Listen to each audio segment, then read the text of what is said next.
Hello, everybody, and welcome back to the Lorule Lounge. Gee, it sure has been a while, but we're back in gear and ready to keep moving. In this particular episode, I'm going to be joined by the Swedish virtuoso Pendio, How do you do? along with the newcomer AncientPoe, who traveled several long miles from the Keiko graveyard just to be here with us today. Hello. Credit for the idea for this topic goes to him, by the way. And speaking of which, the topic for today's discussion is going to be combat in the Zelda series and how it has evolved over the years, starting with the very first game for the NES and building up to the latest game in the series, Breath of the Wild.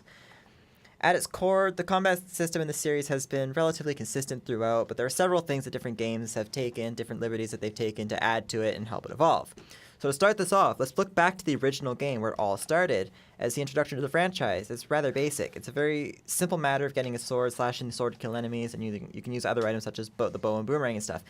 But the first game set up a formula. It's a really basic formula that has been carried through the rest of the series. So I'm going to start by asking AncientPoe, what are your thoughts on just the basic formula of the combat in the series? So by that you're talking about what similarities exist kind of between all of them? Yeah, just like, Okay. So that's actually one of the things I've always enjoyed about Zelda games is they have this way, like, I mean, obviously you have your basic sword and, shield combat. In the super old games, it was basically like you stand still and that you use your shield to block stuff and you just got your kind of sword wax and just kind of swing away at guys. But starting very early on, you start gaining, as you said, different items of bombs and arrows and boomerangs and things like that. And they kind of have this way of introducing new ways to approach encounters, especially because some enemies you'll encounter early and they can be really difficult to deal with until much later you find a new item and you think oh, hey, maybe I'll try this on this enemy, and it seems to work beautifully against them. So that's always something I've liked, because in every Zelda game, once you get a new item, you can go back over old enemies and be like, try it on them and see if it has a new effect. One thing I really like about, even the first game does this, it's basic sword and shield combat, but it does different things, for example, with the Pole's voices, who are only weak to sound, or they're only weak to the arrows, or they take a lot of sword slashes. What's the enemy that's only weak to sound? That's the Pole's voice, right? Yeah, I think, yeah. I mean, they couldn't do it in the American NES because they didn't have the microphone. That was on the Famicom. Right. That they were weak to sound. I think that's a really cool thing that the series has always kind of done, but that's just where it started. And it's just they've just done a lot more from that point on. But Petter, I guess, same thing. What do you think?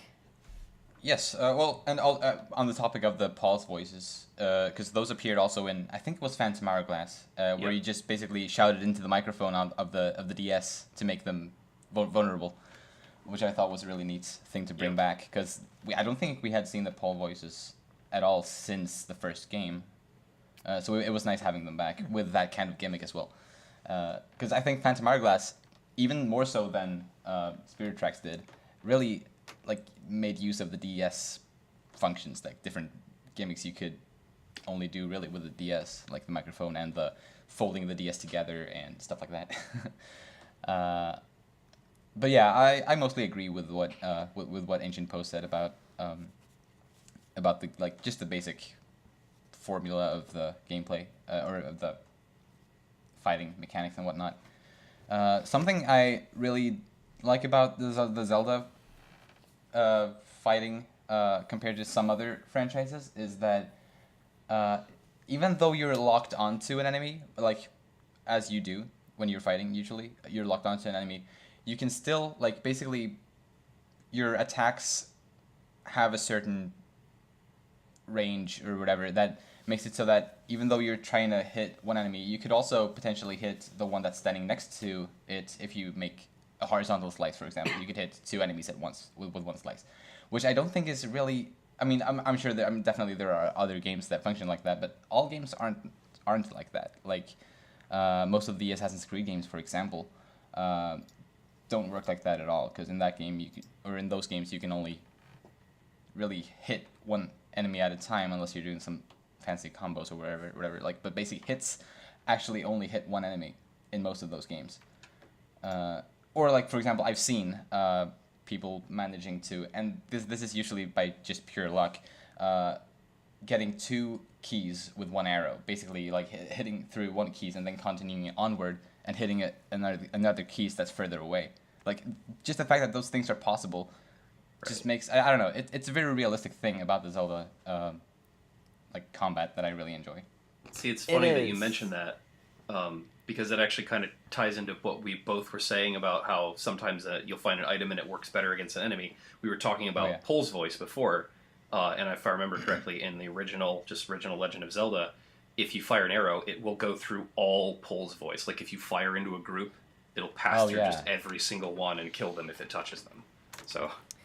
Yep. That's something that the original game started that they've carried on to the other games. But the original Zelda game also started something for gaming in general. And like with its use of different items, for example, with Goma, who's only weak to 1 item, or bosses like the Manhandla, which are so much easier if you use bombs as opposed to using the sword or whatever. That's something that gaming didn't really do before Zelda came out. Like, it kind of started that trend that's just expanded to gaming as a whole. So I think that's really cool. They were able to do that. Like, it innovated in so many ways. And at its core, like I said, it's a really simple formula, but it just created this much bigger world of combat, which I think is really awesome. But moving on from Legend of Zelda, you get into Adventure of Link, which has a completely different combat system. It switches from the top-down perspective to a 2D side-scroller, and it introduces the use of magic spells to replace the regular items that we normally use. What do you guys think about that? I think it's pretty cool because it kind of introduces some of the first instances of things that are, like, not necessarily required to do, you know? I can't totally remember if there are any instances in, for instance, Link's Awakening. Not Link's Awakening. Adventure of Link. Apologies. That, for instance, like the up and down slash. I'm not sure if there's times where you absolutely have to have them to progress through the game. But it's one of those things that you could find, and it could help you, and like if you incorporate it into the way you fight certain monsters, then it makes the game or makes like those specific encounters easier. Definitely. But it's kind of up to you. You know, the onus is on you to like learn them and kind of train yourself to use them and recognize situations where they're more useful or required certain, you know, to keep yourself alive. Mm-hmm. Yeah, Adventure of Link was actually the first Zelda game, like you mentioned, that has any kind of alternate sword attack of any kind. Because in The Legend of Zelda, all you had was the basic slash. There was no spin attack or anything else like that. Adventure of Link was the first one that expanded upon that. I mean, it's just the upward and downward thrust, but they're extremely useful and not even required. And in fact, in Adventure of Link, I'm pretty sure you can beat the entire game only ever defeating enemies with the sword, but I could be wrong. I think there's one boss that requires magic. Yeah. Yeah, there is one. It's with the reflective spell. I think his name is Carrick or something like that. He's he's the Wizrobe, basically like a giant Wizrobe. Yeah, you have to use Reflect to kill him. You can't touch him in any other way, really. But I think Adventure of Link gets criticized a lot for being ridiculously hard, and I think part of the reason it's so hard is because Link's hitbox is so huge, while enemy hitboxes are so tiny. Right. For the most part, yeah. But you know, combat-wise, it's probably even more simple than the first game because basically you just have your sword. You don't really have any magic spells that do damage. However, I think there's no items or anything, but somehow it still feels different. There's a lot more finesse required with the sword play in Adventure of Link than in the original. That's true. Not only is it the upward and downward thrust, there's also like you can hit with your sword on different levels. Basically, you can crouch and hit. Right. You can stand straight and hit. And that mechanic in itself is a huge thing in that game. Oh, yeah. There's a lot more strategy involved for sure. Because like you said, you can do the crouch stabs, you can do jump and slash, you can do the upward and downward thrust, etc. Well, and I even think- then, there's like for instance, we're talking about finesse moves, and it's kind of interesting because this game is the first Zelda where you start to really people start creating their own methods, or maybe everybody is kind of simultaneously discovering their own methods. So there's like the sort of slide stab that works really well against the skeleton enemies in that game, where Yep. you kind of run forward and then crouch a little bit, so you Oh, even when you yeah. crouch and you stab, you still kind of have a little bit of forward momentum, and you could just kind of dash away and then dash back and sort of repeat that, and they won't be able to get you.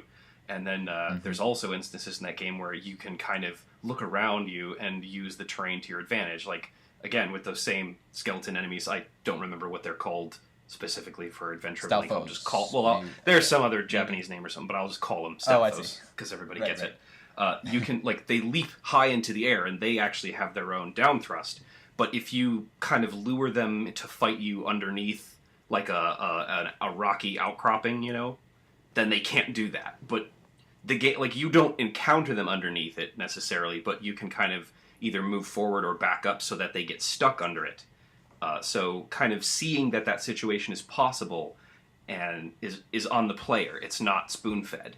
And it kind of forces you to develop your own like mind and eye for the combat. It's not just like, here's the tutorial where you learn that you can do this.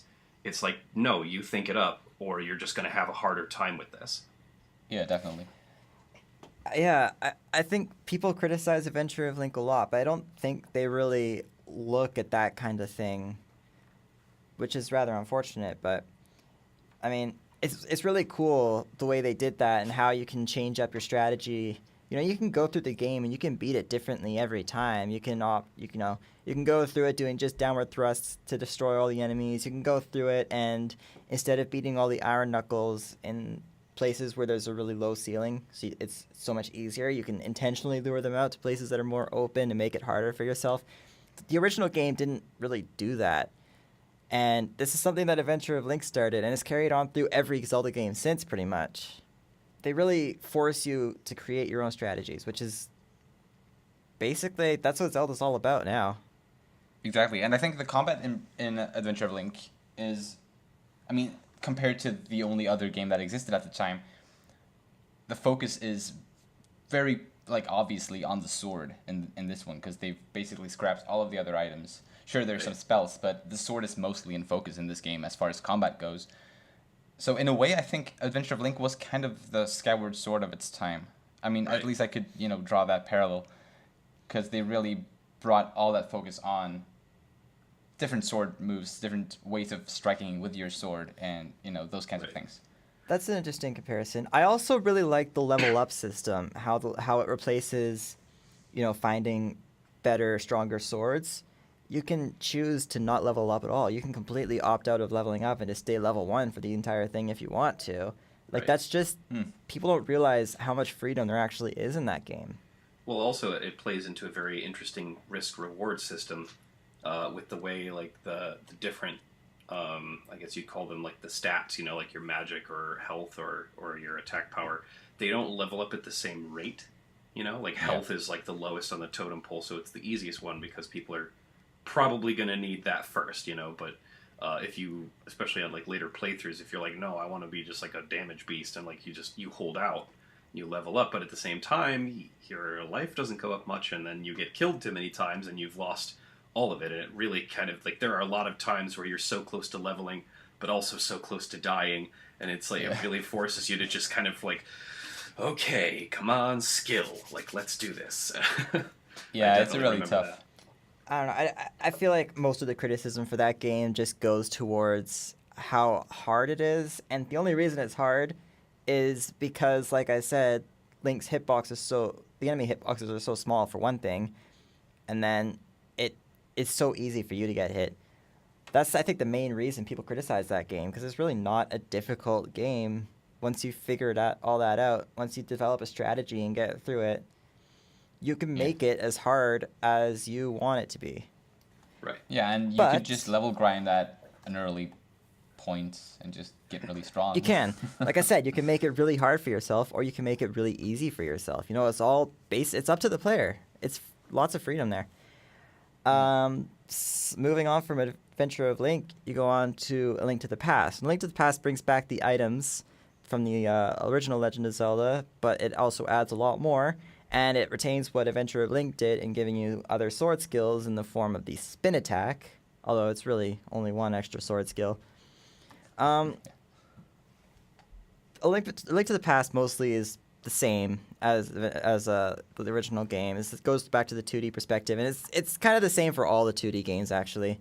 It's when you get into the 3D games, Ocarina of Time, that it really changes, because Ocarina of Time introduced the targeting system, and the targeting system, it was the first game to use one, first off, and it introduced that to the gaming industry, and it's been used in several games since. Not only all the Zelda games, but it's one of the biggest things in gaming now, is the ability to target. And that's something that Ocarina of Time started. But Ocarina of Time also did the same thing, gave you a lot more sword skills, because it's 3D environment, you got a lot more freedom with that kind of thing.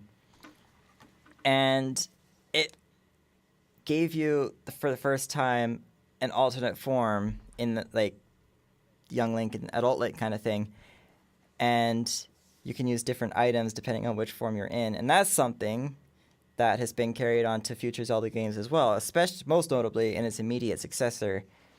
But let's talk about Ocarina of Time for a little bit.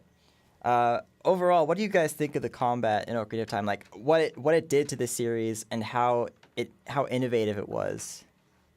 Oh, I absolutely even not even for Zelda, but for gaming in general. I loved the combat in that game. There's a lot of changes and little things that they added, just little tweaks and choices and stuff that a lot of people don't even necessarily seem to pick up on even now. Was Peter going to say something too? I didn't want to talk over him. Well, it's mostly what you said, Tristan, about all of the influential things that Ocarina of Time added, which was more or less the first time ever seen in gaming altogether, targeting and having all those different ways of battling.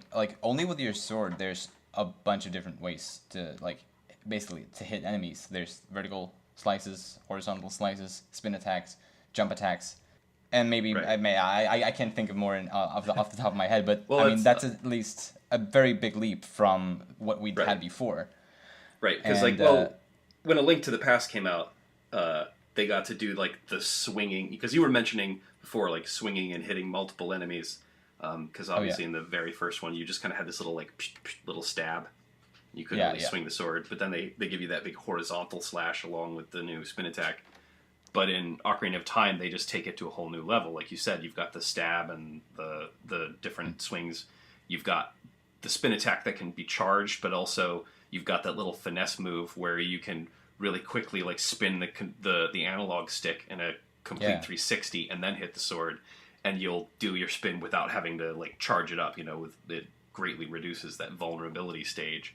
Exactly, and that's one of those things that it doesn't seem like they ever intended a point in the game where you have to do that. They don't force you to master it, but there are different enemies or different instances against sometimes you can pull it off against Dark Link in the Water Temple, in your end fight with Ganondorf when he does that huge magical attack. He charges up and sends a whole bunch of them at you at once. If you do your quick spin, you can catch all of those and send them back at him.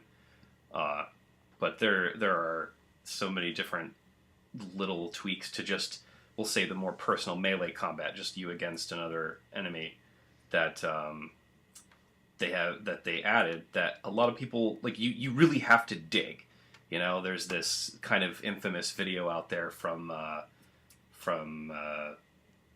Aaron Hansen, Ego Raptor, where he talks about how all you do is wait. There's all these enemies where all you can do is just sit on your butt and watch and then wait for them to be vulnerable.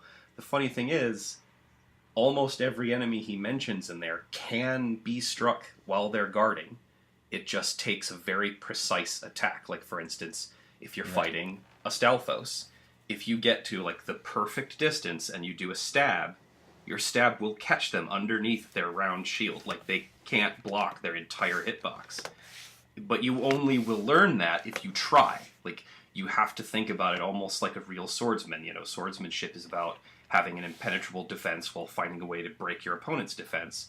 So if you just sit there on your laurels going, oh, well, I can't hit this guy right now, then that you're going to think that's the case. But if you go through the game kind of probing their defenses and really trying to experiment with, like, how invincible is he right now, then eventually you're going to find that weakness, and once you do, you can exploit it easily. Yeah, and I also, like, kind of going along with that is the shield play really took a leap forward in Ocarina of Time. With, like, you could, like, aim it, basically. Like, you can stand still and aim your shield with your control stick. And you can also move around while keeping your shield up, which I don't think was possible in any of the previous games. Also, just in general, the shield wasn't that big of a thing, at least, like, in all of the games other than, I guess, Adventure of Link used it to, like, as far as it could. But in the other, like, top-down Zelda games, the shield was usually an item that you had to have equipped instead of an item, and usually you'd want an actual item instead of the shield there. So you didn't really use the shield a lot in A Link to the Past and Link's Awakening. So I think in the Ocarina of Time, the shield really got to shine. Right. Well, I think in Link's Awakening, there's certain attacks that can be deflected with, like, the second level shield, but that's nothing compared to its uses in Ocarina. Yeah. There's even 3 versions of the shields. Yeah, right. There's 3 different shields in Ocarina of Time, which, yeah. Yeah, Ocarina of Time started a new standard completely. It completely changed the way we looked at combat in the Zelda series overall.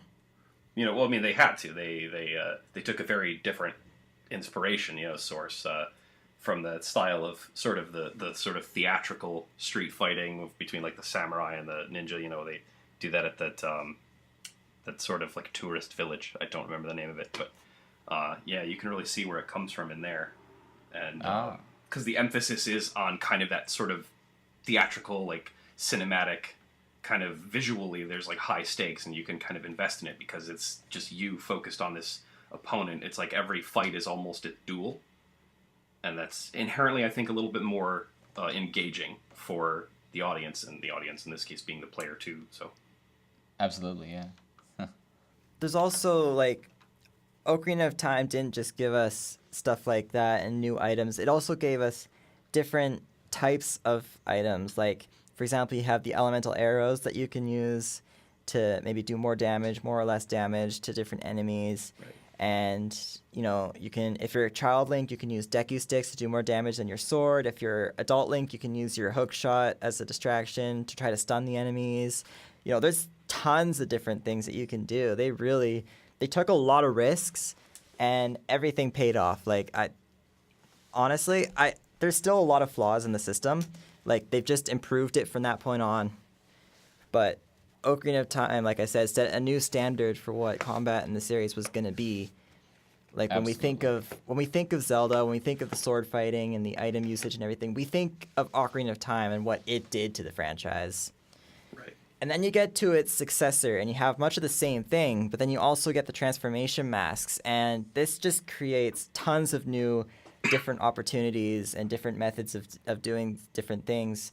For example, every boss in the game can be defeated in more than one or two ways. Like, you can use, you can go against Odawa, and you can use the Deku Mask if you want to make it really hard, or you can use regular human Link and just shoot arrows at him, or you can just use your sword, or you can come back later and beat him up using the Darmani Mask, or come back later and beat him up using the Zora Mask, and then same with Goat. But the thing, okay, I want to talk about Goat because Goat did something that no boss had ever done before. Normally, you don't have to use your sword at all. You can just use the Darmani Mask and literally just roll behind him and turn it into a chase sequence, and it's awesome. But that's a bit irrelevant. I feel like that's the way it was intended to be played, though. Yeah, it was, but there are other ways to defeat him. Like I said, you can sit there and shoot him with arrows if you want to, or you can attempt to do just regular sword combat, which makes it really hard. Or, you can come back with the Zora Mask and shoot him with the Zora boomerangs. I don't know if that works. I never tried it. But I know that the Zora electric barrier thing, I know that works against him. And the same with bosses like Gaior, Twin Mold. That game just took so many liberties. It's completely at the liberty of the player the way you want to play it. See, Yeah. I'm glad you brought this up because before, I mentioned how there's the thing that Zelda games have always done, and I love it because it's almost like a combat puzzle in itself, where items and weapons you find later can be used against enemies to drastically different results if you're thinking about it. And there was one time where I was playing Majora's Mask, and I had run out of arrows. I think it was the first time. Yeah, it was the first time I was fighting the end boss. So I'd gone through the second, the first and second phase, used up a lot of arrows, and so my last couple arrows I used up fighting Majora's Wrath, and I didn't have any more. You got to stun him with a projectile from across the room. So I was just like, well, I don't really have any more arrows, so I switched to my Zora mask, and I was trying to use like his boomerangs. And after a minute of this, Majora's Wrath, he does the move where he reaches out and he wraps his tentacle around you, his whip, and he just whiplashes you across the room, sends you flying. And he did that to me, but I was Zora form, and all of a sudden, my electricity, like I didn't press a button to do this, it happened automatically. You see electricity course like up his whip and electrocute him and stun him. And I was like, holy crap, that's so cool. And that, yeah, if you're Zora form and he tries to grab you, he'll shock himself. And then you can go kick the crap out of him. Oh, that's cool. And that's just one of those things. Yeah, it's one of those things where you might not ever even find it. You kind of just have to explore and experiment with different weapons and items against, other enemies. There's some pretty good instances this throughout the Zelda series, but we haven't gotten to those games in this discussion yet, so I'll save it for then. And I think Majora's Mask, with maybe the exception of Breath of the Wild, I think Majora's Mask does that, puts the most focus on that, like just being able to do different things different ways. I think I've played through that game probably 5 times, and at least the first boss, I've defeated a different way every single time. Which, none of the other Zelda games really do that, at least not to that extent, which I think is really awesome. Part of the reason Majora's Mask is my favorite game in the series, but there's more reasons that I'm not going to get into here. I also like bosses like Odolva a lot, because I feel like a lot of the Zelda bosses function in a very similar way. It's basically use your dungeon item to make it vulnerable and then hit it with your sword, and then repeat that like 3 times or something like that. Like for a lot of the bosses, that's how they're played. Odolva is more like a sword duel or like just a combat duel, which I think is a lot more engaging and a lot more fun, and it also opens up for a lot more possibilities to how to beat it basically. Yeah, and honestly, I'd like to see more bosses come out like that because the nature of like the combat against bosses in like some of the other games in the series, it's kind of like they're a specific puzzle. Like the developers are going, we thought of a way that we want you to beat this guy. Now use like the bosses like tells to figure it out. And then the bosses in Majora's Mask are like, well, you've been playing, you understand your abilities. Just try to figure out how you think you can get this guy, and it becomes a different kind of puzzle, more like a test of proficiency than like a test of logic. Yeah, and I think that's kind of got to do with because I feel like Majora's Mask isn't only the direct sequel to Ocarina of Time. It also almost feels like the developers kind of are expecting you to have played Ocarina of Time. So they expect you to know the Zelda formula already. Yeah. There's a certain amount of pre-knowledge that they're expecting you to come into the game with. And you're saying they kind of bank on the fact that you'll already be like a little bit up to speed with certain things. I think so. Yeah, at least it seems that way to me. Yeah, I think I can agree with that. I like that Majora's Mask did the Adventure of Link thing in that the game is only as hard as you want it to be. Like I said earlier, you can use the Deku Mask to defeat Odolwa. Only using the Deku Mask, it takes a long time, and he's, one hit from Odolwa's Flame Breath, and you're done. Good. And it takes, I don't know, like 16 hits or something with the bubble, whatever magic bubble that Deku Link has. Oh, yeah. But you could do that if you want to. It could provide a genuine challenge. And the same thing applies. Like, you can fight Gyord using nothing but the Zora fins instead of using the arrows. And they're harder to aim. They're slower. That's what I do, actually. Oh, I have a lot more trouble against that boss if I do it that way. Oh, Can I just say that I love the original Georg fight? because it does something that I don't think any other boss, including the updated version of Georg, ever does, and it forces you to like really kind of take a risk. Like you can jump in the water with it and try to fight it as a Zora swimming using your electricity. But if you do that, you're also putting yourself at risk of being swallowed. Yeah. That's the more fun way to beat him, of course. Right. But, it's funny that you mention the remake, because I have a lot of issues with the way they did the bosses in Majora's Mask 3D, the way they gave them obvious weak points. Because my favorite thing about Majora's Mask is that the bosses and the enemies don't have obvious weak points. So you have a lot of freedom to defeat them how you want. And then you get Majora's Mask 3D, and they have these giant freaking eyeballs protruding out of their... Right. And that almost makes it worse, because everybody's big grievance about Zelda bosses is, shoot him in the big glowing eyeball. Never seen that before. Yeah, and then people praise Majora's Mask 3D for doing that. It's like, no. You go to fight Goat, and he's got this big-ass eyeball coming out of his back. Why? For one, it looks terrible. And two, it changes the fight, but not in a good way, because you have to hit that eyeball. You can't just, chase him with the Goron rolls and then just keep running into him. You have to hit the eyeball. It's so much more restrictive. But, that's not really relevant, because Majora's Mask, I praise that game for what it did to the combat system, and the way you have so much freedom to do what you want. Right. You just had to get it off your chest, huh? Yeah. And then you get into the Wind Waker, which was the first game to introduce a parry attack, which has been seen in pretty much the rest of the 3D games. It's funny. Did you say first or worst? Okay, I won't deny that it can make battles extremely easy, but it was a really, really cool idea. It was a good idea. It was terribly implemented, because it's kind of the worst of both worlds. But it was also a first-time effort. Right. So you got to give him credit for trying. Right. But I feel like the way they implemented it, it kind of it sort of plays into some of the gripes that people have had about combat in Zelda games. Like, as I mentioned before, Ego Raptor had that video where he talks about how by being forced to wait, you have this, and I love this observation of his, where he says that you have this interesting enemy-player relationship where the enemy controls the pace of the battle. And while he was wrong, I feel he was wrong in his, decrying Ocarina of Time for that.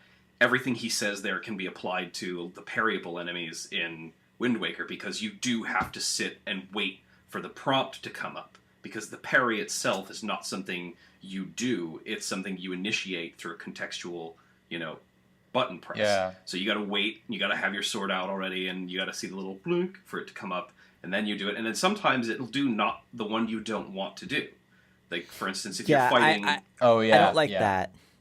Like you're fighting the Iron Knuckle or DekuNut in that game, and it's like you might want to take his helmet off, but instead he does the back slice, where he goes around the back and slices the stuff, and he's still got his helmet on. And the reason that might matter is, remember when I said I love how different items work differently on different enemies?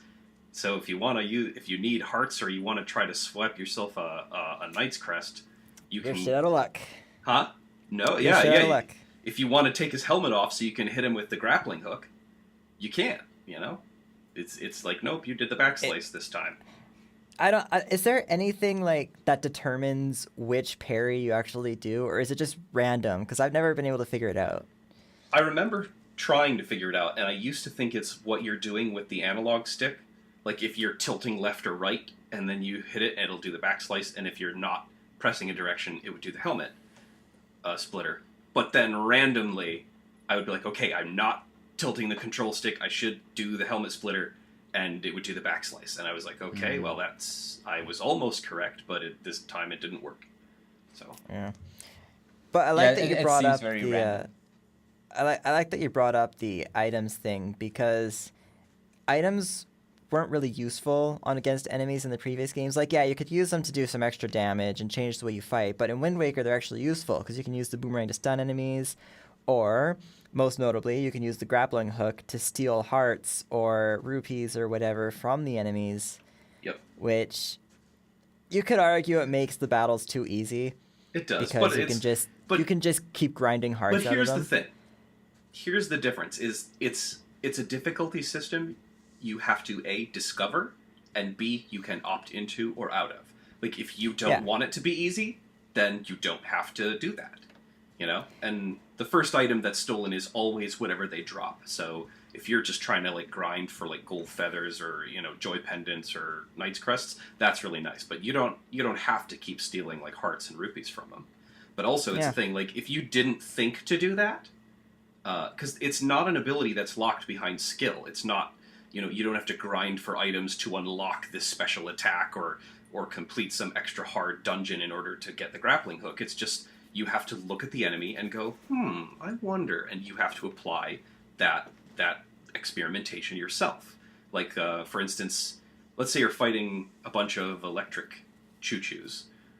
If you detonate a bomb or slam the ground with the hammer, it will stun and de-electrify all of them at once. Yeah, I really like the way they used items in that game. But, you know, the main thing that I think Wind Waker did that the other games were either too scared to try or they just couldn't figure out how to implement them was the ability to steal enemy items, which is something that they didn't do again until Breath of the Wild, which was a huge shame because it was probably one of my favorite things about that game is being able to steal enemy items. And then, you know, you got some items that are really powerful but really slow, like the DekuNut sword, for instance. It can one hit at most enemies, a lot of enemies, but it's really slow. And then you can pick up the Bokoblin swords, which are more powerful than your regular sword, but you can't use a shield at the same time. So you can change up the way you fight in that way. And that's just something that I don't feel like the series does enough. I mean, Breath of the Wild is a completely different argument, but... Yeah, I wonder how many people actually use enemy swords, though. Like actually use them in a legit way. Like, I don't know. I do. I don't see a lot of people doing it. Maybe, I mean, I'm sure some people do, but I don't think it's all, like, that common. Because I feel like most people are probably the most comfortable with Link's own sword. At least, that's what I imagine. But the fact that they give you the option to try it and just, you know... Yeah. Right. I don't remember doing it a whole lot. I think I remember just, like, grabbing an item and then just throwing it at the enemy to kind of knock them off balance that one time. And then once I was past their, like... Because, I mean, almost every enemy has better range than you do. It's, like, especially, like, Moblins and DekuNuts. So, once you got past that, like, their range defense, then you're just kind of up close and they can't really do much about it. Yeah, another issue I see with the parry mechanic of the Wind Waker is that the way it works is you can only parry an enemy that's hitting you that you have a lock on, that you've locked onto.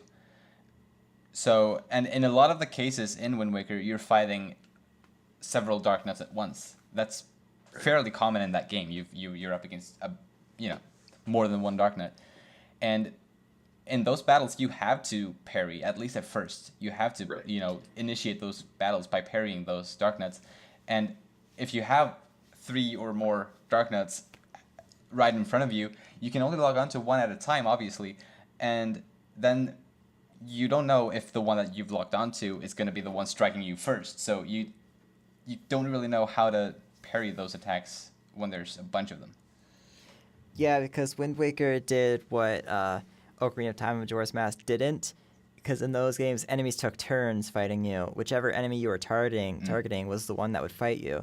But in the Wind Waker, it's an all-out brawl. You know, you're targeting one enemy, but the others will come up and attack you. It makes it harder. I mean, it's still an easy game. Like even the combat in that game is really easy. It's just enemies don't guard, so all you have to do is run up and attack them. But there are some really hard moments, like in the Savage Labyrinth. The bottom room has 4 DekuNuts. Plus, there are the Moblins on the wall that shoot lasers. It makes it really hard. But I Yeah, I It's a agree lot with of you fun. on that point, though, that it can be a bit annoying if you're only able to parry the whichever one you're targeting, because the other ones could just come up and attack you. And Exactly. since the other ones attack you, you can't parry them because you're not targeting them. Yeah, it's a little bit annoying. Like mostly annoying, like more annoying than hard, really. That's why you Right. grab you grab light arrows and just freaking destroy them. Yeah. But yeah, I feel like Wind Waker is one of my favorite Zelda games, but I don't play it for its combat because I feel like it's too simple, especially since in Ocarina of Time, the enemy's guarded. It was more like proper sword fighting, but in this one, you just slash the enemies and kill them.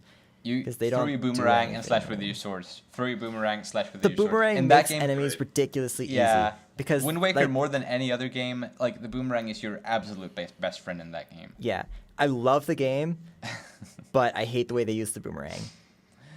It's fun, but yeah, it's definitely like very very easy. But it's still it's fun to do it. At least I find it to be that way. It is. It's especially satisfying going up against the whatever Boko. Just call them Deku Babas. They're basically Deku Babas. Boko Babas. And one Boko Babas. I call them Deku Babas anyway because they basically are. Anyway, one hit with the boomerang kills them, and so you go through like the Savage Labyrinth and there's a room where there's tons of them and it looks like it's going to be so threatening, but nope, you could just boomerang them all. And the sad part is you get the boomerang so early in the game that it just none of the enemies provide any kind of challenge. Yeah, all the P hats and even the C hats, like 2 quick hits with a boomerang kill those. They really go easily. down like little bitches. Yeah. But admittedly, they are terrifying. The C hats are super scary. And then the other thing to remember They are. is in the original GameCube version, every time you were in the boat and you got hit, you got knocked out of the boat. That's true. Don't you So- do that in the Wii U version? Nope, you take damage and you kind of flinch, but you Oh. stay in the boat. Huh. I didn't know that. Yep. But speaking of combat in Wind Waker, one thing I really really loved was the nautical combat with the other enemy boats, and I really love enjoyed that. Make you feel like a pirate. Yeah, but I love before Yeah. they added the firing arc on the cannon. I don't like that because I used to pride myself on being able to like eyeball it and actually shoot well and actually like kind of wait until you're at like the top of a wave and then fire and you get this long range and then you kind of dip down and then they miss you because like the range has changed and then like really kind of cresting and valleying in those waves lent a tremendous amount of distance to your shot.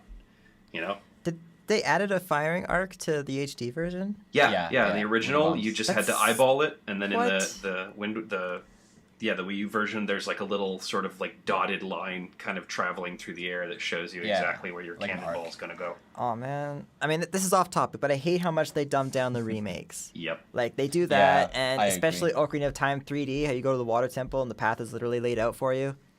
Ugh. It's that's lit up. That's really like you feel really bad for that. But I'm glad you brought up the sea combat for Wind Waker because I don't know how common my strategy is, but basically when I'm fighting like ships and things with my cannon from my boat in Wind Waker, what I do because I suck at aiming with that because I mean I haven't played the Wii U version as much, so I don't really know much about the dotted aiming line, but I've played the GameCube version a whole lot more, and I was always awful with the aiming.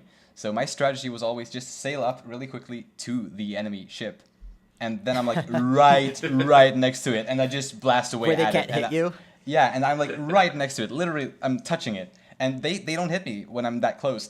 You Does can your- hit yourself though. Yeah, I doesn't actually your like own how blast- I I do didn't know like that. how you can go up there and the blast radius is big enough that it can actually knock you off your boat. Oh, I've been lucky enough to have to avoid that. So, but yeah. And I really like the watchtowers laid out around the Great Sea too, Yeah. and like the reefs, the eye reefs. How you can go in and there's the cannons on the walls you Yeah. have to shoot down, and it's usually sea hats flying around. So and they've maybe got- you shouldn't play the Wii U version if you liked those reefs so much because they sort of gutted them. They yeah. take all the Yeah. cannons out of a lot of them, and some of them What? don't have enemies anymore. Like you just go Yeah. up and you get the treasure chest, kind of. They took a lot of that stuff out of there. And but then, what's the point of having a game that's based around the sea if you're going to take out the sea combat? I don't know. But you take selfies, though. Let's get back to a happier topic. You mentioned the you liked having the platforms out there. I really love those too, because you could just kind of go underneath them and you could fire. And I loved when you just, especially if you kind of already have the enemy ranged in and you just fire one cannon, you see it go over and you can't see it hit, but you hear that that extra like the slashing kind of noise that means like you hit. Smack. Yeah, the smack, and then you just see like a bokoblin just go wee, like off into the water, like you just blow him off the platform, and you're just like, ha ha ha ha, I win. Or if you want to make the watchtowers really easy, you can climb up, defeat the bokoblins, and then just place bombs on the ground where the cannons are. I never tried doing that's actually the only thing I've ever done. I've never really fought the towers from my boat. If you're really bad at aiming the cannon, that's what you can do. I've never tried it that way. Yeah, you should try it. It makes it so much easier. Personally, what I use the cannon for most is just that's fair. Difficult is good, especially in a game that's easy like the Wind Waker. Right. I use easy as a relative term. But what I like using the cannon for most is just bombing the shit out of Windfall Island. I think we've all done that. When you run out of bombs, you switch to fire arrows. Anyway, great sea combat. The Wind Waker did the transportation, like battling on transportation thing that carried over into Twilight Princess, when you can actually sword fight on your horse. Which in Ocarina of Time, you could use Ocarina of Time Majora's Mask. You could use the bow, on your horse, but that was it. And the aiming was weird because you couldn't control the horse while you were aiming the bow. Right. But Twilight Princess, you can have sword fights on horseback, and they structure an overworld boss around that, plus part of the final boss. I thought that was really cool. Now, there's a lot we can say about Twilight Princess. I just wanted to start with that part, because that was something that I was so happy they added. Yep. Definitely. I still go to that area and just ride around in that field for hours sometimes and just fight just endless waves of like bokoblins, and if they despawn, I just go find more. Like I just come back and just like I'm not done yet, you know? Like I think they did a lot of fun. They did a really good job with the horseback combat in that game. Yep. Something else that's kind of fun is to I can't remember if this is something you can do in the remake, but like you get on your horse and you find a boar that has been there's no riders on it, it's just sitting there, and you shoot it with an arrow and it'll start running around like crazy, and then you follow it and you keep shooting it with an arrow and it'll just keep running. Yeah, you could do that in the original. But it's good practice for aiming because it runs erratically. Yeah. Oh yeah, they're wild. So yeah, it's the same kind of thing with the black bears in Breath of the Wild, actually. Oh yeah. But it's fun. Twilight Princess, man, if you want to talk combat in Zelda games, look back to the earlier games, Ocarina of Time, and how it started. How you've got enemies that actually hold up their guard and defend, and you got Twilight Princess. Enemies actually do that again. Enemies actually guard themselves, and you actually have to use strategy to kill them. And unlike Ocarina of Time, in Twilight Princess, you have the hidden skills that you can use to really change up your battling style. The hidden skills, man, the hidden skills are amazing. Easily the best part of that game. I really loved them when I first played through it. But as I played multiple times through the game, I started to... I can't say I liked them less. I didn't develop a dislike for the sword skills themselves, because, I mean, come on, the Mortal Draw. That's awesome. Everything you can do, like the Helm Splitter, the Shield Bash, like all that stuff is really cool. I did start to hold it against the game, though, for not really requiring them. There are no enemies that, you ever get into, a real duel with, where it's they'll use those as strategies on you, or, you need to do multiple strategies on top to really beat them. They kind of it's sort of like the enemies are difficult on their own, and then if you happen to have these hidden skills, they're punks, and you kick the crap out of them, and there's no real escalation in difficulty. That's true. it would have been nice if the enemies themselves were, they'd actually like do that kind of same stuff. If the enemies were more unpredictable, especially, I mean, my favorite version of the DekuNut / Iron Knuckle enemy is this version, but they're very predictable. It's so easy to get around their attacks. Unless, I mean, if it's your first time playing, they're difficult. Right. But they're a very predictable enemy. Once you start recognizing their attack patterns, it's so easy to get around them. And the hidden skills just make it, like, they make the battle kind of a joke, to be honest. Yep. If you want a challenge, try defeating the DekuNuts without using any hidden skills. Yep. Without using any? Yeah. How do you even do that, though? Like bombs, I guess? No, you just got to try to run around and get behind it. Can you even strike their back Yep. when they're wearing the initial armor, though? Well, think about it. The only hidden skill that's required for the game is the ending blow. Every single one beyond that is completely optional. Yeah, but I mean, I know bombs work on the DekuNuts, but I've never actually used bombs against them. I've used the sword. yeah, like the Helm Splitter, like to start off against DekuNuts is obviously like makes it easy, but yeah. But anyway, I was gonna talk a little bit about AncientPoe. You mentioned earlier in Ocarina of Time where the enemies are guarding, or I guess Wind Waker mostly. The enemies are guarding and they determine the pace of the fight. Right. Because of their guarding, and you can't really do anything until they're about to strike you, for example. Right. But in Twilight Princess, that was completely changed thanks to the hidden skills. Right. Yeah. Like where you can make a backslice or a Hell Splitter on your own accord. Like you make that happen yourself. And that's I don't know if you remember I said this. I mentioned that with Wind Waker because they made the backslice or the Helm Splitter predicated on what the enemy is doing. It's not something you could just initiate in Wind Waker. But yes, they saw that and they made that change, and it became something you had active control over, and that did make it a ton better. I just wish that the enemies in the game grew in strength to reflect that ability, you know? Exactly, yeah. And I find, actually, I barely use any of the hidden skills except for the backslice. I use the backslice, like, all the time, but barely any of the others. Backslice. I think I barely use any others at all. I use the backslice and the Helm Splitter a lot, and the Mortal Draw occasionally. I use the Mortal Draw against DekuNuts, but that's about it, really. See, I actually liked using it on the Lizalfos a lot, because they come running up to you all eager. Oh yeah, yeah. Usually get them. In the Temple of Time, like they're running down the stairs and you're up with your. But I actually use the Shield Bash a lot too. You basically get the same kind of effect as with like the backslice, but you don't end up knocking them over, so you can kind of wail on them for a second. But I think we can all agree that some of the best combat in Twilight Princess comes in the Temple of Time when you are steering the giant statue and get to seek revenge on all the enemies as you come back down. That's super nice. That's a lot of fun. Just wham with a big hammer. It's just like, Gates, Lizalfos, I don't care what it is, it's getting crushed right now. Yeah, just make sure you don't hit yourself. Yes, don't. That can happen pretty easily. Bop your noggin there. Yeah. But you get to that room with all the little larvae scurrying around. Mm-hmm. You just smash, smash, smash. Very satisfying. Very, very cathartic, because it's all the way up is a struggle, and then all the way down is just, just easy breezy. Love it. Yeah.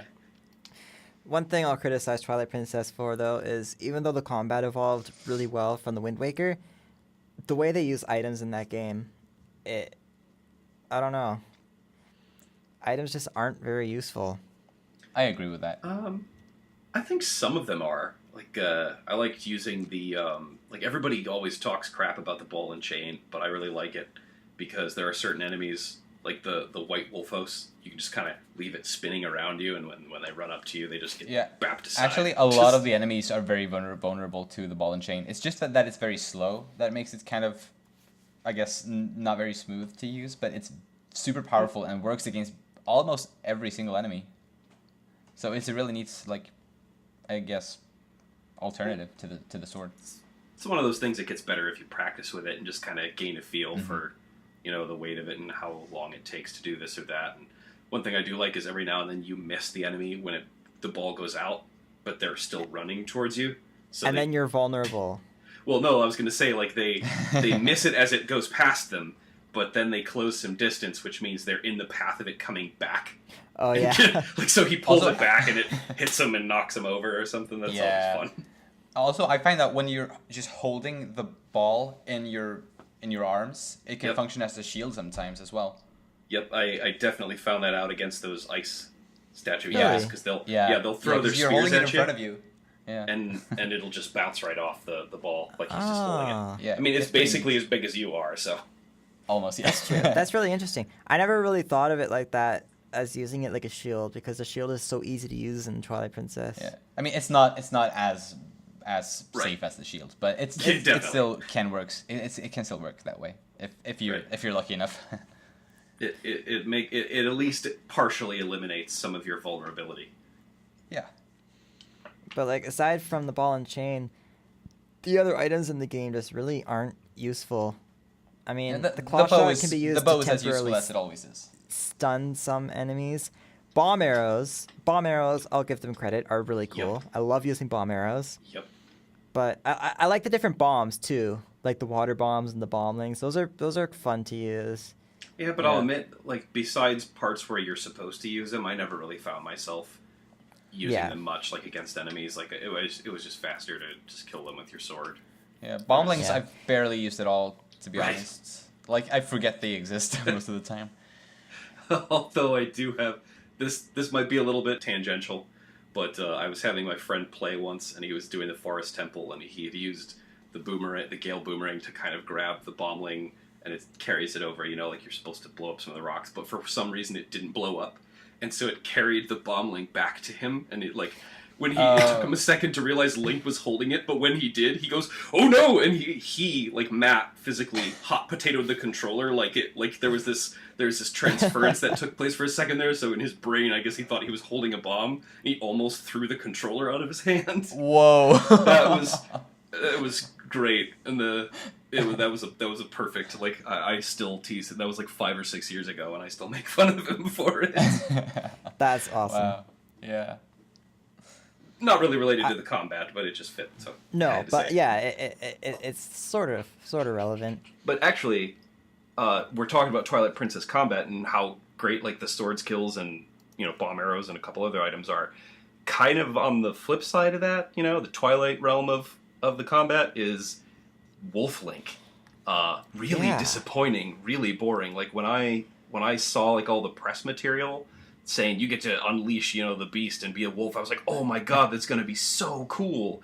And all of Wolf Link fighting is, if you're doing it like a chump, you lock on and you do one jump attack and then bite him. If you're doing it like everybody is going to do it because it's the fastest and most easy method, you just hold B until everybody's targeted and then they die. It's really, really disappointing. I like the idea a lot, but yeah, Wolf Link in terms of combat was a bit disappointing. I think the magical energy field thing that Midna does, I think it's a cool idea. I think it's incredibly overpowered. Yeah, but I can. That I don't know, because I don't find battling as Wolf Link to be really fun at all. It's boring. It makes some of the Shadow Beast encounters pretty fun, at least in my opinion. I mean, obviously, especially early on, they're super easy because of the holding B move. But some of the later encounters with Shadow Beasts I found kind of fun to do with Wolf Link, because there's more of them and they're more like spread out and with different like layouts on the area where you're fighting them. Right. But I would kind of, I don't want to say argue, I would kind of posit that those aren't even really combat encounters so much as puzzles. Like, for instance, one of them comes to mind fairly early on, basically around the time they start to introduce the idea of, like, you have to mix it up. There's one that's behind, like, a barrier, and you have to go get him, and then you have to come back around to get the other two, or it's not going to work. Like, that to me is more a puzzle. That's not so much a fight, you know? Yeah, that's fair. Definitely. Unless you're one of those players who doesn't know what they're doing and they panic whenever those guys crop up, because I have seen that happen.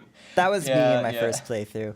But, you know, I find the Shadow Beasts oftentimes are just downright frustrating. Like, when you get them all in your magical energy field, and then Wolf Link jumps into the wall. Yeah. Yeah, that's... You gotta that happens stay away from the wall. Far too much. Or every now and then when just something goes wrong and nothing stops you, you don't hit a wall or anything, but just for some reason, that last dart, like, you just don't hit them. Like, you just that can happen. He can miss.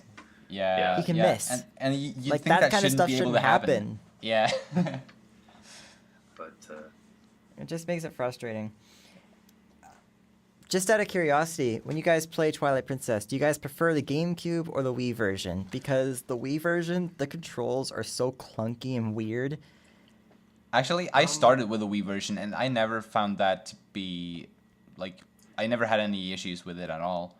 Like, I mean, obviously, it's not one-to-one motion controls, clearly. Just, you know, move the control a little bit, and that's basically a B button push. I just find it really weird. Like, I kind of wish they went the Smash Bros. Brawl route of using just button controls for everything. Yeah, but I mean, I think that was, you know, they were just porting it over, and that was one of those instances where it came out on both consoles, and if they were releasing it for the Wii, they wanted a reason for people to buy it on the Wii.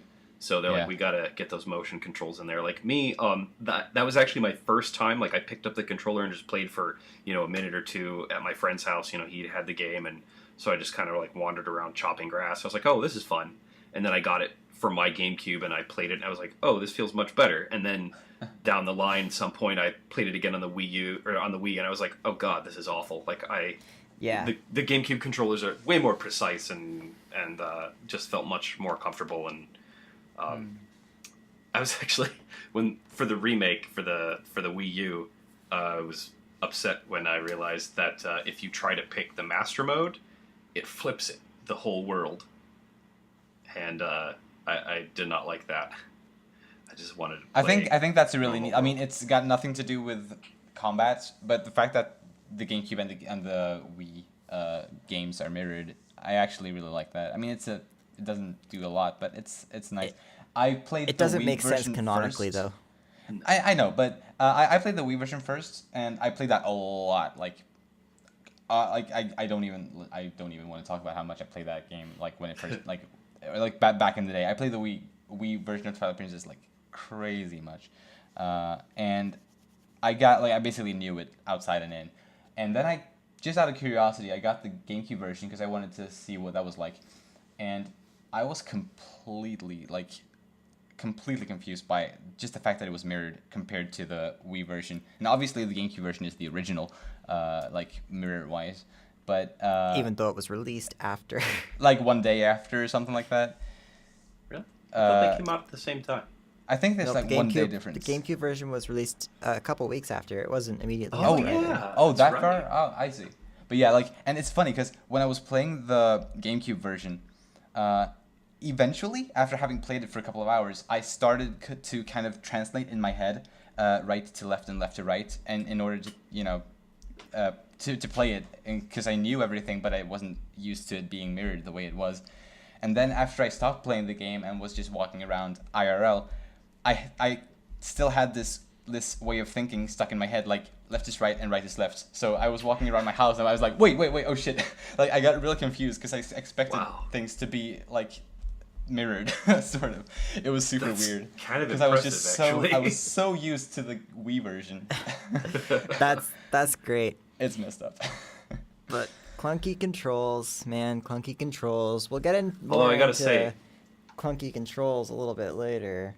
Wink, wink. I like how you mentioned that the GameCube version feels much more precise, because I find a lot of times when I'm playing the Wii version, like I'll swing the Wii remote and then the attack will be a bit delayed, or he'll attack when I don't want him to if I'm just moving my hand a little bit.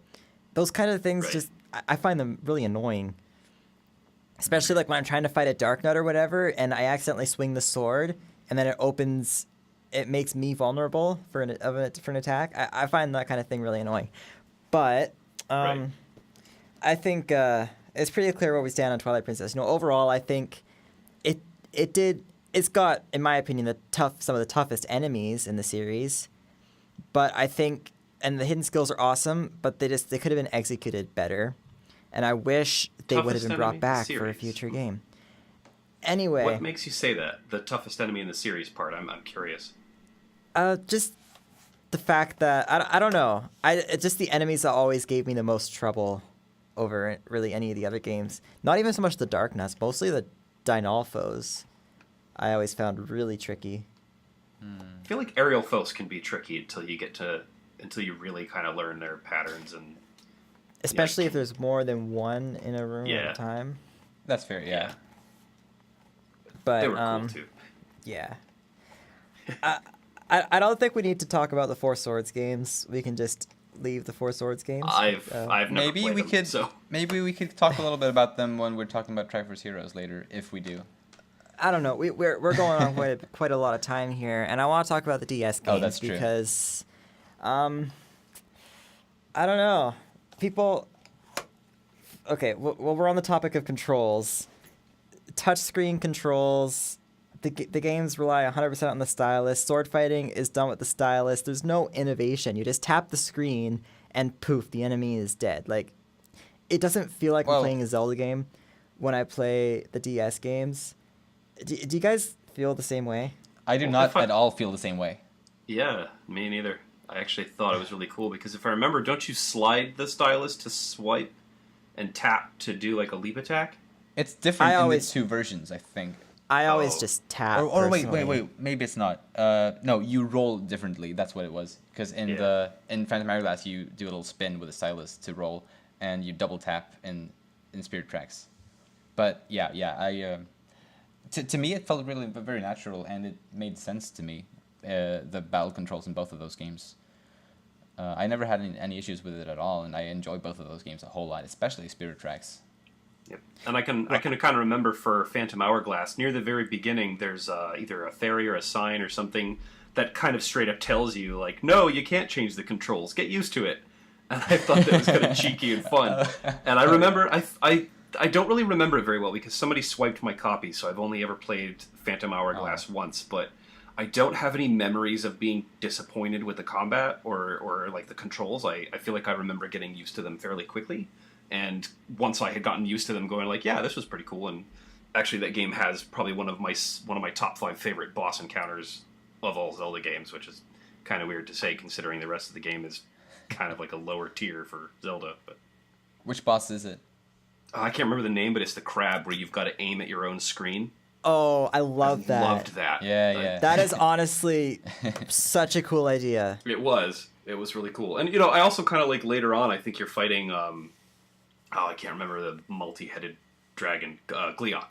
And you've got to use you set up the grappling hook at different angles to kind of deflect the balls at different angles, like to hit each other head. I thought that was cool. But yeah, the crab battle, best battle. Yeah, it's a lot. It's really good. Yeah. I don't know. Phantom Hourglass was the first Zelda game that I played on a system that I owned myself. And it was the first DS game I played. So I was super excited for it, especially after just having played Twilight Princess. Until Skyward Sword, it was probably the most excited I'd been to play a Zelda game. And I just felt underwhelmed because it just didn't feel like I was playing a Zelda game. It just felt like I was playing this game that they created to test the gimmicks of the Nintendo DS. I mean, sure, it's different, but what about the gameplay and the combat in particular? What about that did you feel didn't feel like Zelda? Like more. Maybe it's just too simple. Maybe it's just too simple, especially since pretty much all the games that came before had been consistently adding stuff, and then you just get to these games and it's just right back to the simple, basically right back to where the series started. Like there's not much in the way of combat to make it interesting. Well, I think there is.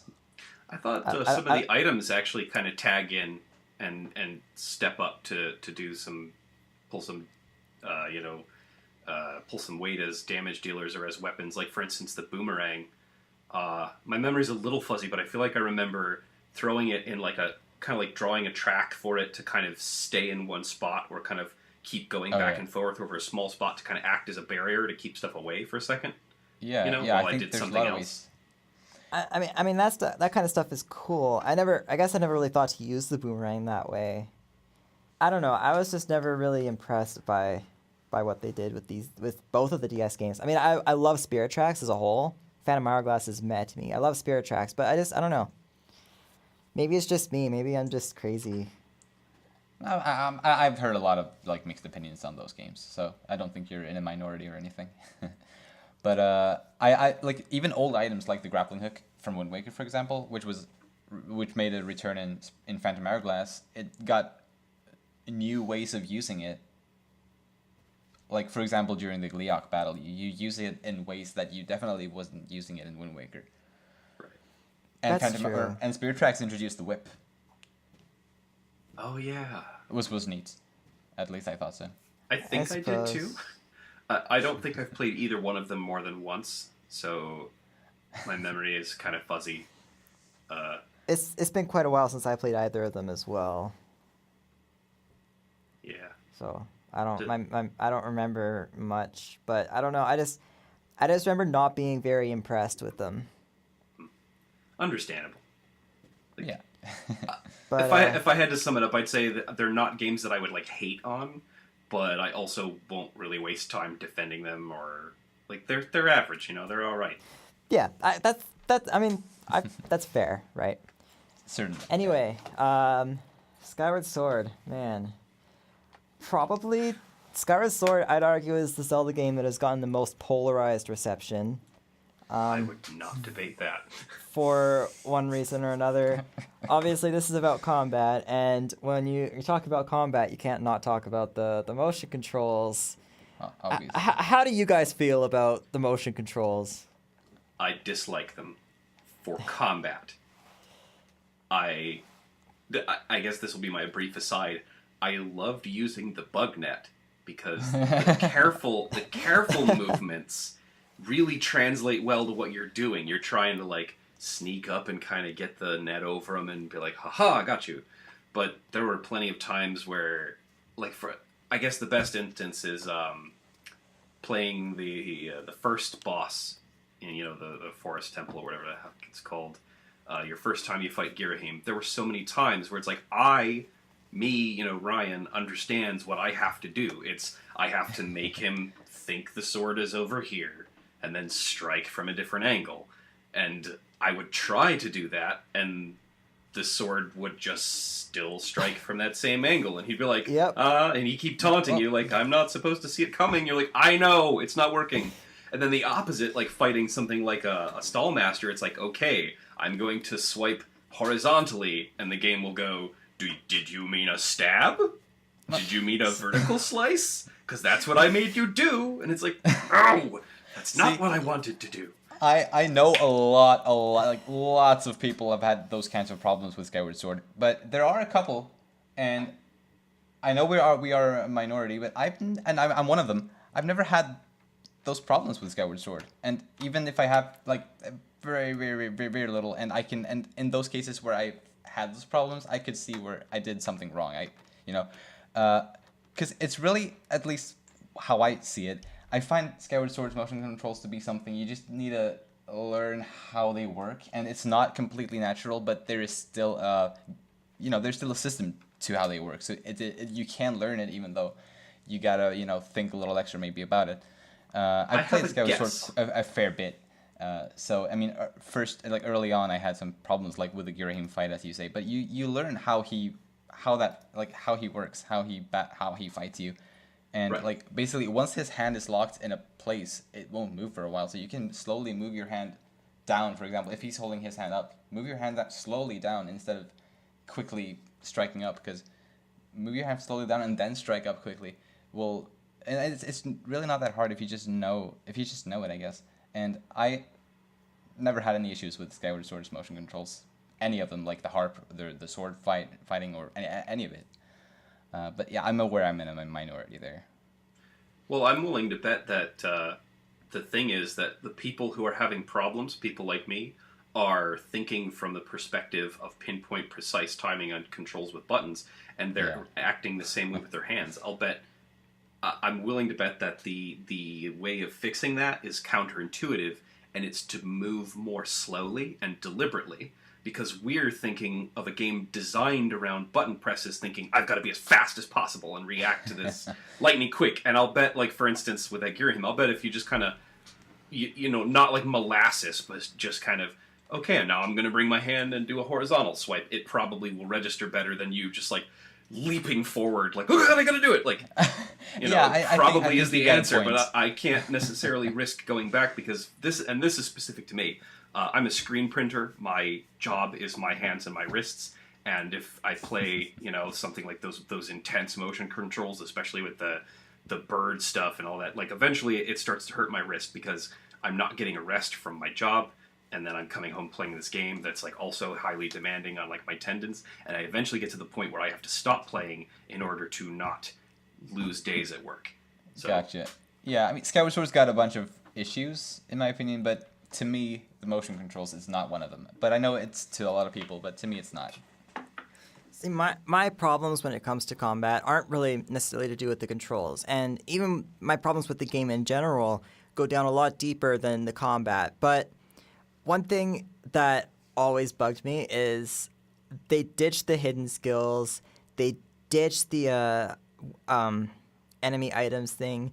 They ditched, you know, items even being really useful in combat, with the exception of maybe the whip. But even then, I'd never use it.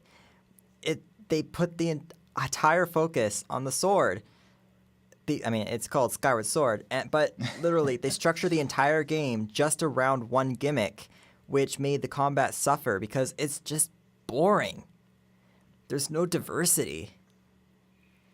Yeah, and I think that a lot of times they pull cheap tricks on you, where even like bokoblins in the beginning, like their arm will basically just teleport over to guard.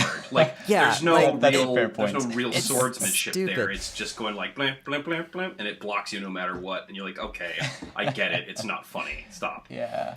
I mean, I get what they were trying to do, and yeah, they're trying to innovate.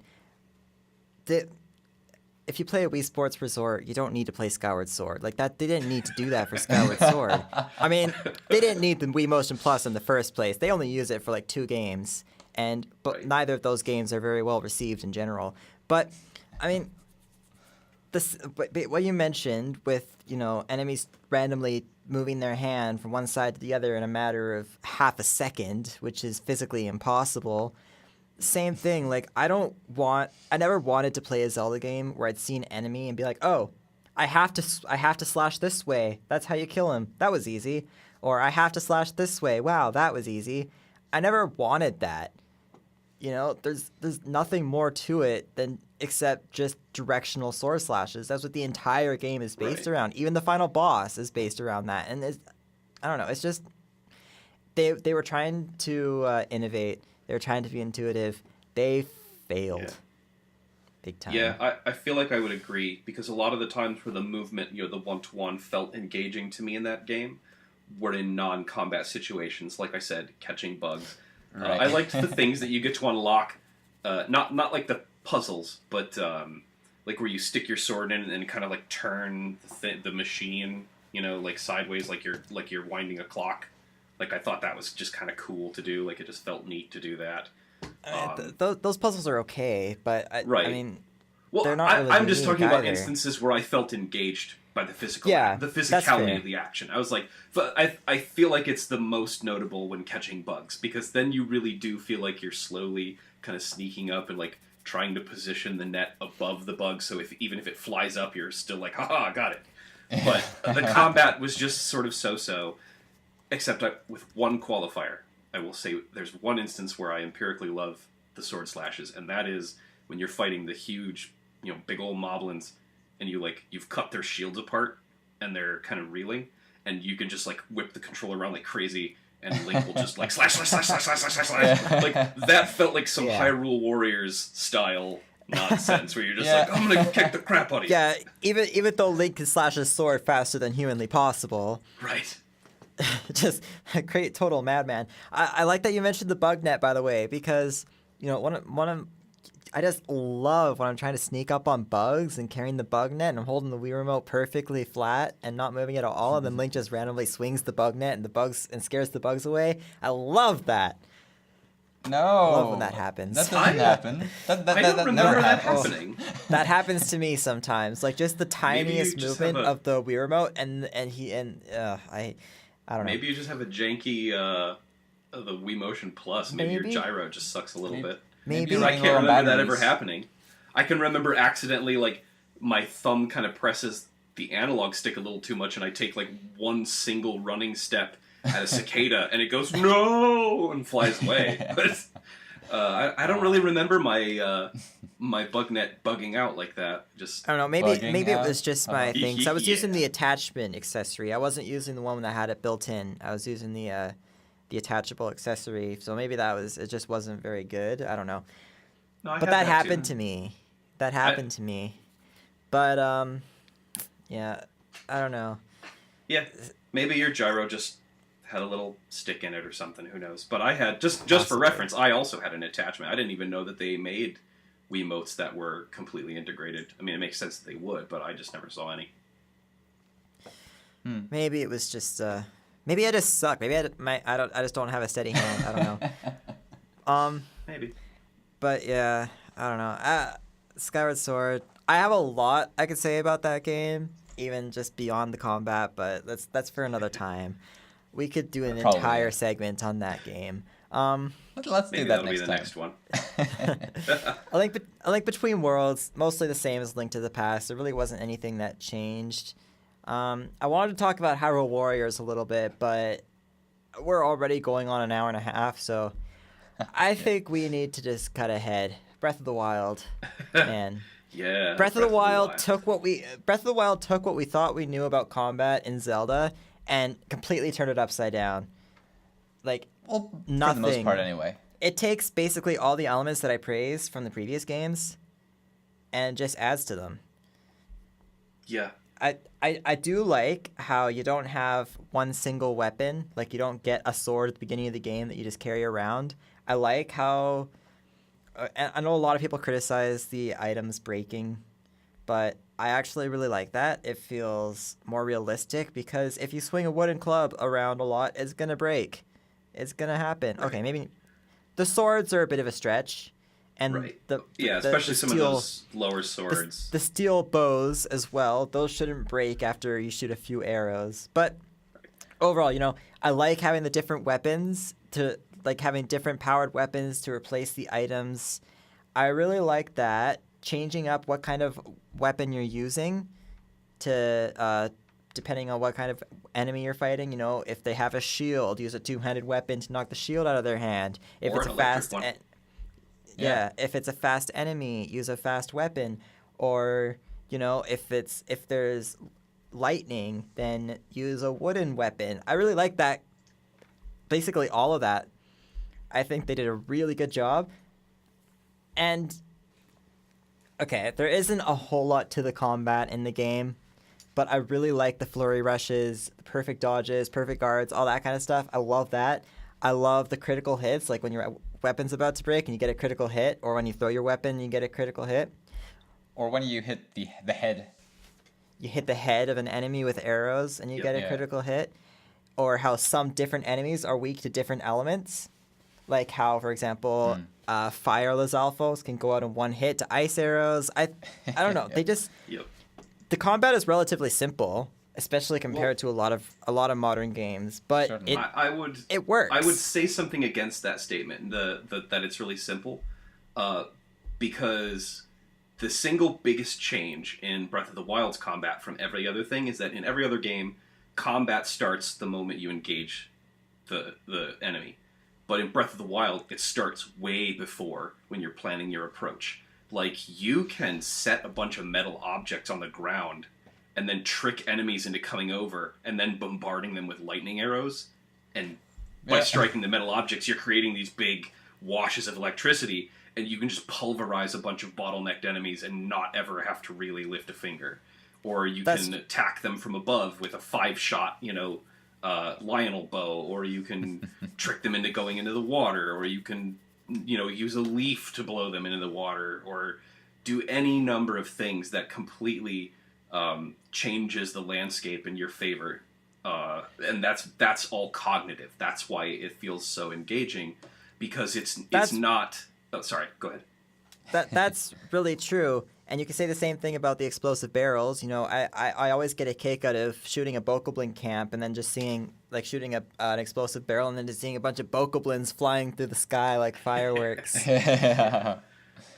And it's not it. only in the swordplay and the bow and whatnot. The Sheikah Slate has so many functions as to how you can integrate it into the battle. As you said before, moving metal boxes and whatnot with magnesis is one way, and you can use the stasis, the upgraded stasis, to freeze enemies for a I while. love using that. It's not so useful against some enemies, but against others it's very useful. At least I find it to be. I find it so satisfying to use Stasis Plus on a Lionel and then just taking your most powerful weapon and beating the shit out of him and watching his HP just drop about 1,000, and then he's helpless.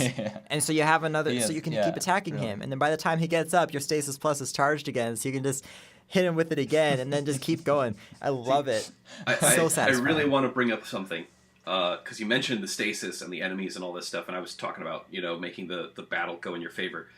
Nowhere was this more apparent to me than my experience on Eventide Island. Because in my mind, I know a lot of people chose not to fight the Hinox or Hinox, however you want to say it. In my mind, I was like, oh no, I'm going to fight him. It's how am I going to fight him? So I had done everything else on the island. He was my last challenge, and I pushed the boulders down to the arena, and they don't hit him. A lot of the time, they actually kind of divert off to the side. I don't know if that's true for everybody, but it was true for me. Yeah, and even if they do, they don't do much damage. And even if they do much damage, he'll zone out. If he moves away or something, he'll just reset and his health will go back and it won't have mattered. So I was like, all right, well, how am I going to do this? And I got this idea. So I shoved the boulders down there, and then I went down there so they didn't respawn up at the top. And whenever he would come after me, I would stasis the boulder, and I would get a heavy weapon, one where if you're charging a spin attack, you swing it around multiple times to charge up the inertia really fast. Nice. And then I'd let it go, and it would hit him in the stomach and completely bowl him over. Wow. He hits the ground. And then I'd run up and wail on him, and eventually, if you damage the boulders enough, they'll break. They'll disappear. So really, when he was almost dead, I had no more boulders, and I was like, how am I going to kill him now? Wow. And then a thunderstorm rolled in. Oh, no. And so I dropped my metal weapons, and then I held them close to him until the lightning struck them and stunned him, and then I was able to finish him off. Sweet. And that, for me, is probably going to be one of the most defining moments of not just Breath of the Wild, but combat of any Zelda game I have ever played or will ever play. Wow. Because it was solely, my wits and the game systems as I understood them against this challenge. Because, if he gets you, because I didn't have a whole lot of health at the time. I found Eventide fairly early in the game. So I think I maybe only had 7 hearts. And with almost no armor, you can't really take very many hits from him. Especially if he picks up a tree. Yeah. So, and I managed to do it without getting killed or anything, and really even getting hit, because when the boulders are stasis, he can't move them either, so he'll get stuck on them. So he was trying to get me through the boulder, and he couldn't reach me. So that just felt really awesome. I was in love with that whole island, but that part specifically was the cream and cherry on top. It's really cool. I find that island in particular, or at least it's a good example of it. It's just how diverse the gameplay of Breath of the Wild really is. How many ways there is to do different things. Because something I was an idiot when I came to Eventide the first time in my first playthrough of Breath of the Wild. I didn't know, I for some reason I assumed that I couldn't use my Sheikah Slates because I lost all my other things. So I just assumed I couldn't use my Sheikah Slates. So I didn't even try using it, and I beat that challenge without using the Sheikah Slate at all. Wow. So it's just so fun that it's possible to do it without the Sheikah Slate, even though a lot of the parts of that island really, it makes it a lot easier having the Sheikah Slate. But it's just the fact that it's possible to do it without it is really, I just really like that about Breath of the Wild. Yep. It was funny, on my second playthrough in the Master Mode, I wanted more healing items, so I took a metal object and I held it in the water by like a huge group of fish until lightning struck and it kills all the fish. Oh, And then I went over and just grabbed up like clever. 5 porgies or something like that. I was like, That yeah. is smart. See, that's what I love about that game is you just got complete freedom. Not even just for exploring. Like exploring is huge, but just the way you defeat enemies and the way you go about collecting stuff. Like you can do so many different things. You can literally play the entire game the way you want to. Yep. Yeah. And like there's you were mentioning like the perfect parries. In my master, That shit is hard, man. It was like I remember my first playthrough when it instructs you that's possible. I was like, okay, I'm gonna find a really weak enemy where there's like low stakes, and I'm just gonna practice this, So I was practicing the dodging and the parrying and the flurries and all that stuff. I just, it was like a good because there's still risk. He's still an opponent. He's got a weapon, but it's like if you screw up a couple times, it's fine. Like you're not gonna be in any danger for a while. But you practice that, and then in the master mode, once I already kind of had like a mastery of that system, I found it was more useful to me to like run up to an armed opponent and use the parry to knock the weapon out of their hand and then immediately grab it and use it against them. Eventide Island, same thing with the Trial of the Sword, really.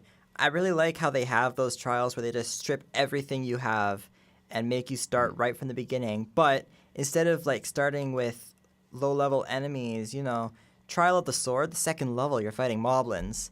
And you have like a torch and a Boko club. Yeah. Like things like that is challenging, and you can definitely expect to die, but it's not frustrating because it's actually fun. It's a fun challenge. It's fun trying it over and over. Like it does get frustrating, but it doesn't get dull. I think the game really excels at that point. Well, because you're definitely given the chance to iterate on your approach, and I feel like the challenges of the sword, like especially on master mode, were really good at showing you what you did wrong, because there's almost never an instance where it's like I don't know what to do, And I like how you can, like, you die and then you can go in and change the way you approach it. Like maybe you don't go in so aggressively, or maybe you go in more aggressively.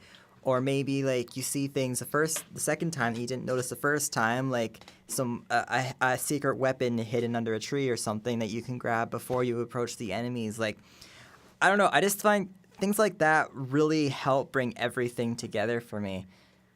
Yeah, and something new that Breath of the Wild introduced, at least as far as the Zelda series goes, is like the stealth mechanics. How you can sneak around. Like, you can crouch and sneak around unnoticed, and you can sneak up behind enemies and do a sneak strike. That's basically I guess it's a kind of a critical hit. Like, it's a really hard hit anyway. I mean, it's double damage. So. Well, yeah, actually, at least the damage changes depending on a couple things. Like, if you get an enemy that's completely unaware, it's actually, I think it's 4 times.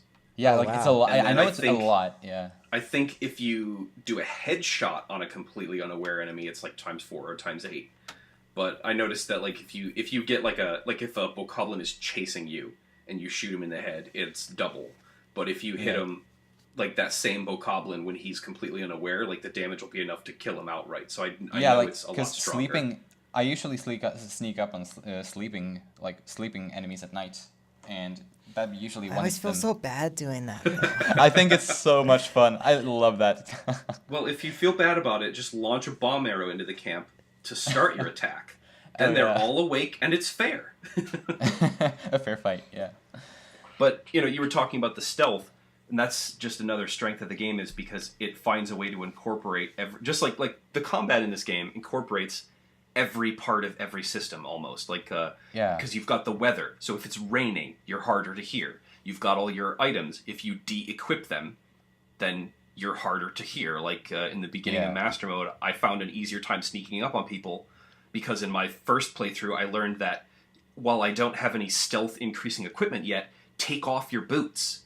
Walk around barefooted. You'll be quieter. You won't be as quiet as if you're wearing like the full like Sheikah garb, but you'll be quieter than clomping around in your boots. Yeah. So, and you can use the weather, you can use the grass, you can, bring down a bumblebee, like a bee nest or the hornet nest, and like they'll chase them around, and might not even notice you even then. Yeah, it's so like there's so many alternatives. Or have you ever tried dropping food in a camp? I have. It's like, I don't know. And the enemies have so much personality too. Oh yeah, it's still a lot of fun to watch. I also love like the enemy masks, like when you can wear the Bokoblin mask, for example, and sneak into a Bokoblin camp, and then they'll just all hang out and start chatting with you. And then I always feel so bad after though, because then I charge up a spin attack and just destroy them all. But it's actually really adorable, like the way they get up in your face and start laughing and being your friend. Yeah. Do they ever go back to normal? Because every time I've worn a mask, they always just kind of like they always seem suspicious. They just parade around you the whole time. They don't leave you alone. They'll even follow you if you walk away. Like sometimes they'll like walk with you, like join you on your little trek. Sometimes. Yeah. Yep.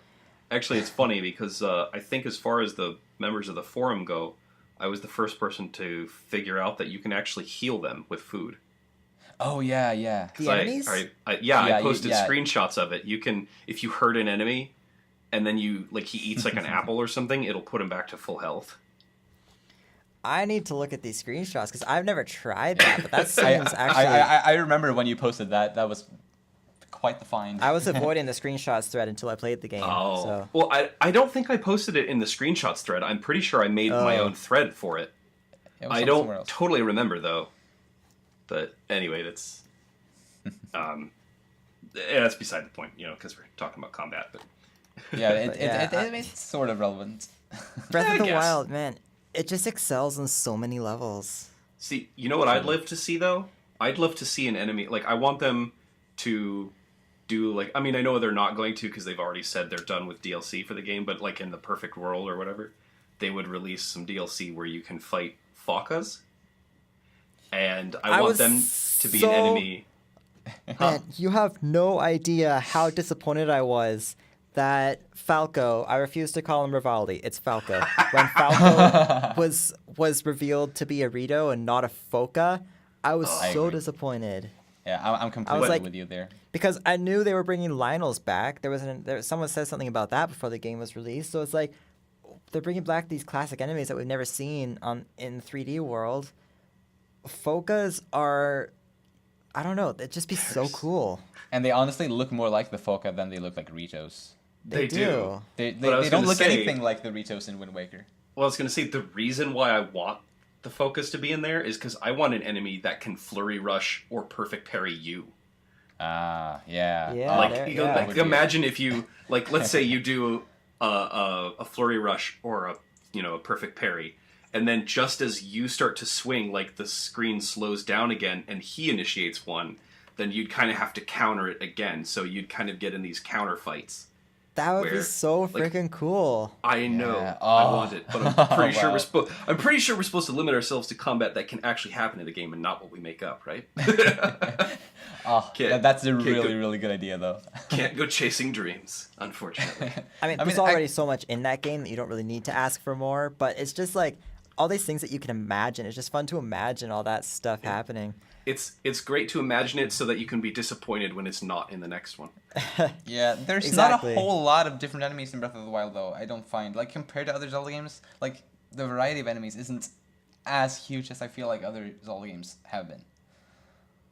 Yeah, that is unfortunate, and it's the enemies that exist are great, but there's not it's basically just Bokoblins, Moblins, Lizalfos, and keys. Those are the default enemies. Then there's the occasional Lionel and Stalnox and whatever, those others. And the Wizrobes. Wizrobes, the occasional Wizrobes and stuff. They freaking... okay. The Guardians, seriously, those are nightmare fuel. When you first encounter them and you get that really tense music. Early game. Yeah. But the Wizrobes are just so freaking creepy. I've only had one bad experience with Wizrobes. That laugh and then the water drip sound that they make when they jump around, it's just I don't know. There's something about them that just gives me the heebie-jeebies. I love when you shoot them in the face, and they get back up, and they kind of got their hands on their knees, like, hold on, guys, I need a second, just hold on. And then they just keep jumping around after. Like they remind me of Luna Lovegood, actually. Because usually once I get one down on his hands and knees, he doesn't get a chance to ever get back up again. So. Yeah, but like before they notice you, if you shoot one with an arrow in the face or something, it'll fall over, and then it'll just like brush it off and keep jumping around as if nothing happened. Really? Yeah. Well, thing with the wizards though, they're always elemental, and so chances are they'll be either ice or fire. So hitting them with the reverse arrow will kill them immediately. So they're not usually not that hard. Like the lightning I don't like ones, doing though. that though. It makes them too easy. Fair. Yeah, that's fair. I love how you're like, Except for they're difficult and I hate them. Well, here's an easy way to kill them. No, I won't do it. Except for when I was climbing up a Sheikah tower, there was a wizrobe surrounding it, and I killed the wizrobe. And as I was like halfway up the tower, a blood moon occurs. And the wizrobe responds and shoots me off the tower into the poisonous bog below. I was like, fuck. No.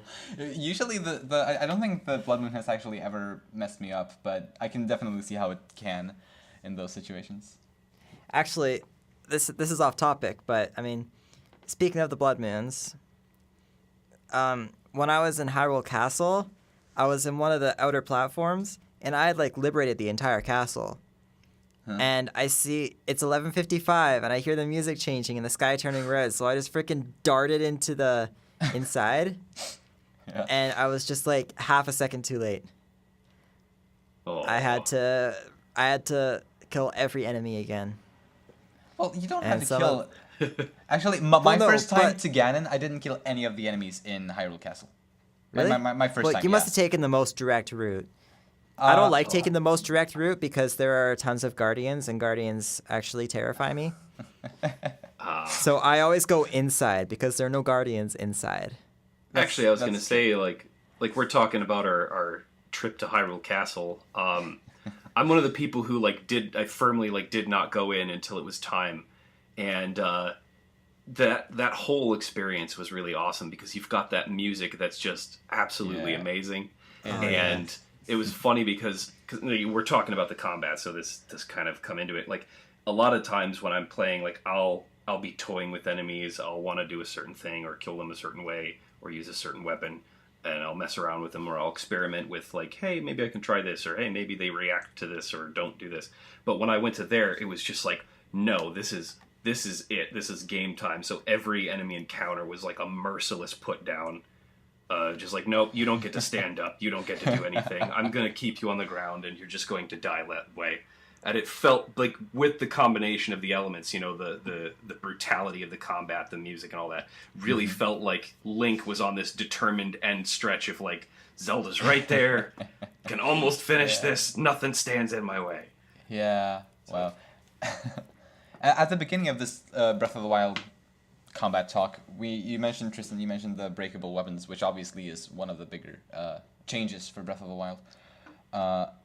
And you said that it's something that makes sense, kind of, like weapons do, well, as you depending use on the them. weapon. And, yeah. If you use a sword and you're hitting enemies with it, it's not gonna break. Yeah, but yeah, I mean, I was gonna say that I agree with it. If you have, like, say, a wooden club, and you're trying to use the wooden club against all these enemies, eventually it's going to weaken, it's going to break, and... Of course, and even metal swords are going to get dull, Yeah, they will. And I like when you hit the Guardians and the Guardian Scouts, it does double damage to your weapons because they're made of metal. That's actually realistic. Yeah. Exactly. And what I was going to get to here was that it's not only, like, I guess, semi-realistic in a, like, from that point of view. It also, from a pure gameplay point of view, it forces you to use different weapons and try different weapons, and because I think if all the weapons, lasted forever, I don't think a lot of us would really experiment around as much with the various weapon types. At least exactly, I wouldn't. Yeah. I know I definitely wouldn't, and I would just get the. Oh, sorry. I'll let you talk.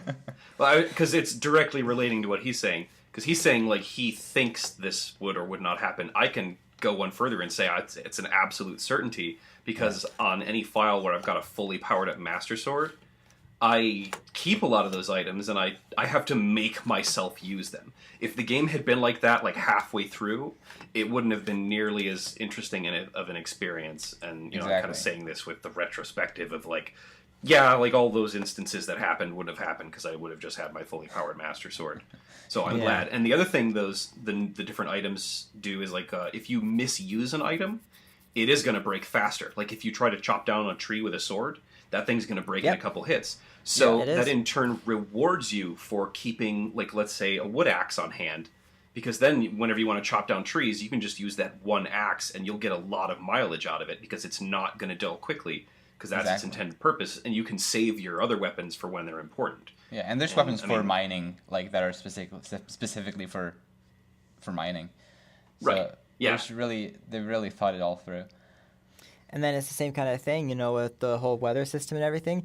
If you use mostly swords, you're gonna have a hard time on a lightning storm. So keep a wooden weapon on hand so that you can use one if you need it. Yeah, a wooden bow as well. Yep. Same thing with in the shields. For that reason, I'm particularly a fan of the dragon bone bows. Those are yeah, I like the dragon bone clubs too. That's like my wooden weapon of choice. Yep. But yeah, like you said earlier, if the weapons didn't break, nobody would experiment with different weapons and try new things. You know, you'd get you can get for example, I think it's a rusty broadsword, like first thing, because it's stuck to the top of a platform, and so you're never going to use the Boko clubs because you got a weapon that does 6 damage instead of a weapon that does 4 damage. Yep. And the next time you find a more powerful weapon, because you can get a soldier's broadsword, I think somewhere in the Great Plateau, one of the shrines, then you're just going to keep using that. And every time you find a stronger weapon, you're just going to use that weapon. You're never going to try other weapons out. Right. Yeah, because it's not only, like, at least with me, it's not just the power, like the strength of the weapon that makes me keen on using it, but also like the weapon type. For example, I'm a kind of player who, like, even after having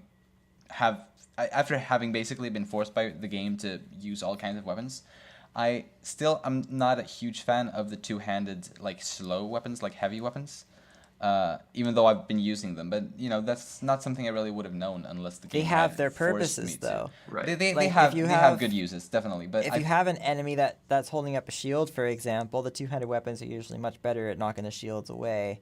True, and then you can run and pick up the shield. That's a two-handed weapon.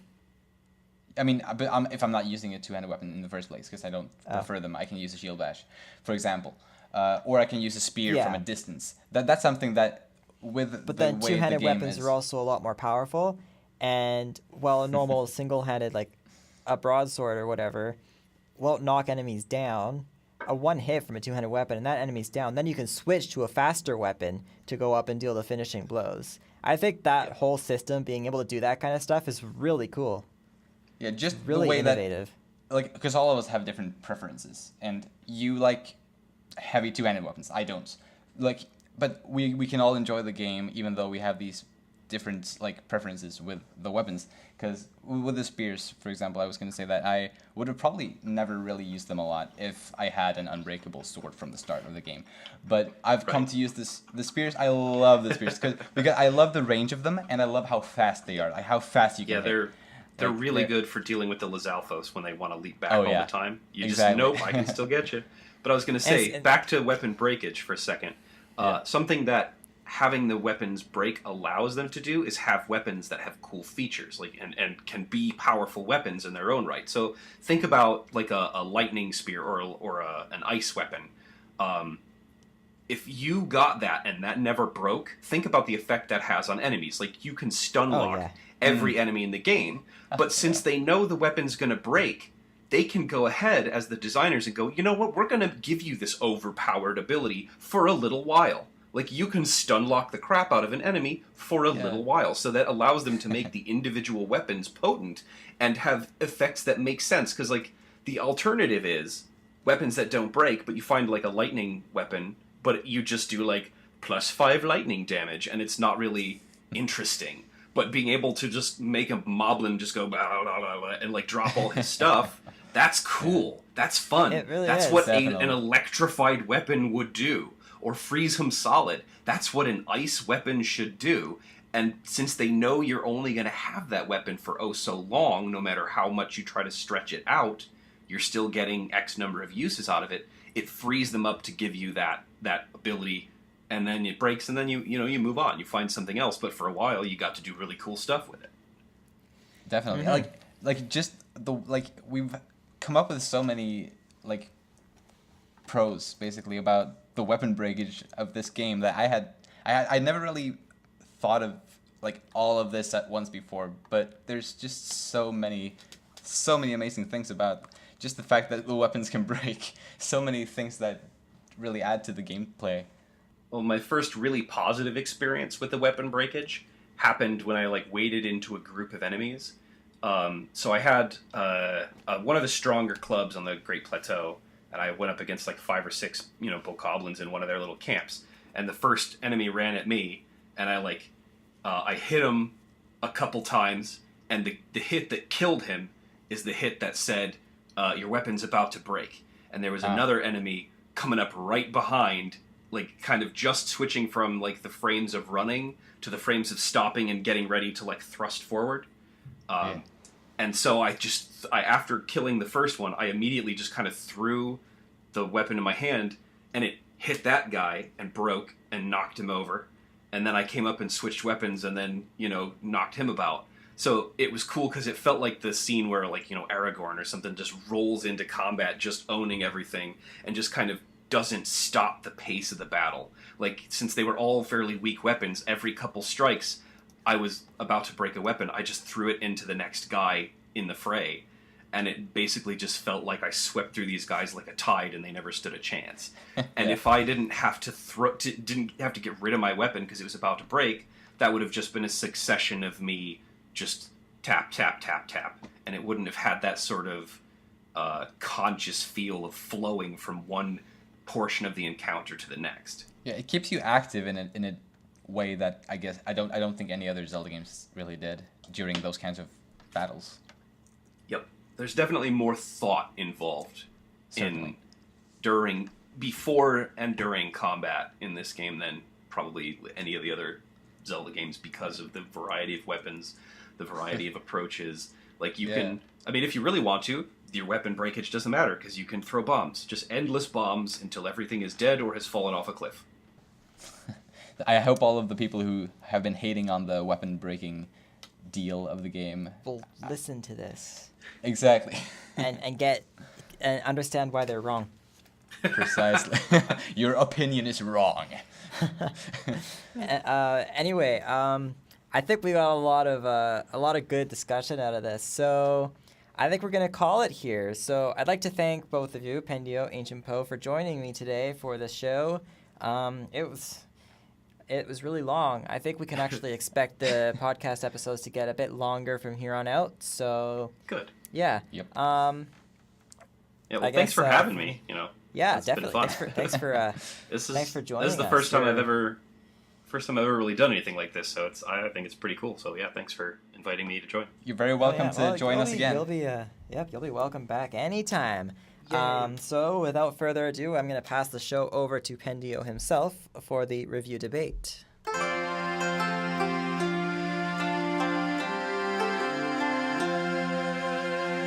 Welcome one and all to the review debate segment. I'm your host, Petter, or Pendio, which you may know me better by, and my guest reviewer in today's episode is YIGAhim. Hello. Today, we will be reviewing the Sonic franchise, which I'm well aware of a lot of people have different varied opinions on, and YIGAhim and I are two of those people who have some different opinions on the Sonic games. So we have 4 different categories to discuss, one at a time, and the first of them is gameplay. And I figured I'd just start by kicking that one off by sharing a few of my opinions on the gameplay of Sonic. So throughout the games, we've seen roughly at least, we've seen two different kinds of gameplays, you could say. There's the 2D side-scrolling gameplay, and there's the 3D gameplay. Starting with the 2D gameplay, since that's what it all started with, I have one major concern, which is that, the Sonic games, it's always been about going fast. Sonic even says it himself in various ways, gotta go fast, you're too slow, those kinds of things. So I think that's a pretty major theme of the games, is speed. But in these side-scrolling 2D Sonic games, you can only see a few feet ahead of you because of the screen obviously cuts off at some point. And most of the time when you're going fast, which I feel like you're supposed to, you don't really have time to react to the various obstacles that come in your way, the different, pitfalls and enemies and whatnot. So in order to, play the game, or play the stages the way they should be played, you basically have to do the stages over and over until you learn how the stages look and how they function, and then you'll eventually be able to play the stages fast. But that's only because you've played them a bunch already, and that because you know the stages.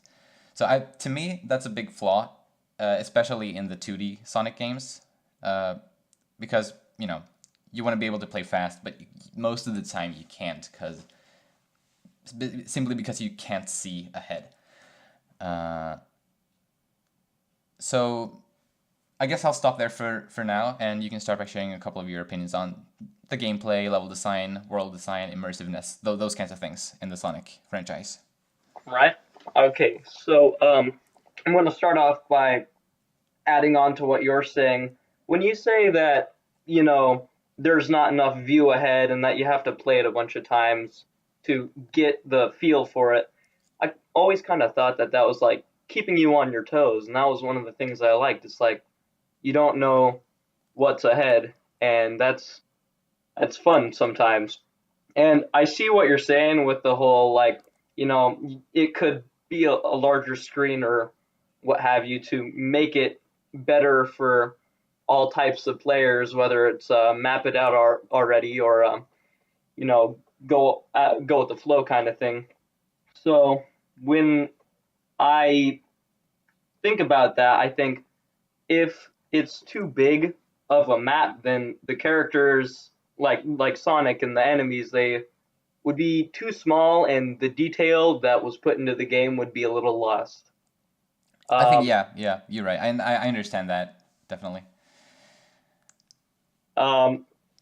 Gameplay, the controls have always been really simple, or at least in the originals, the gameplay was pretty simple, and I liked that about it because you gotta left, right, and then jump. That's about it. With the 3D games, like Sonic Colors added a bunch of whole new different things, and that kind of confused me because it took me a long time to get used to those kind of controls. Yeah, it's definitely different. I wish they were to go back to the more simple kind of play styles with the jump, and that's about it. Yeah.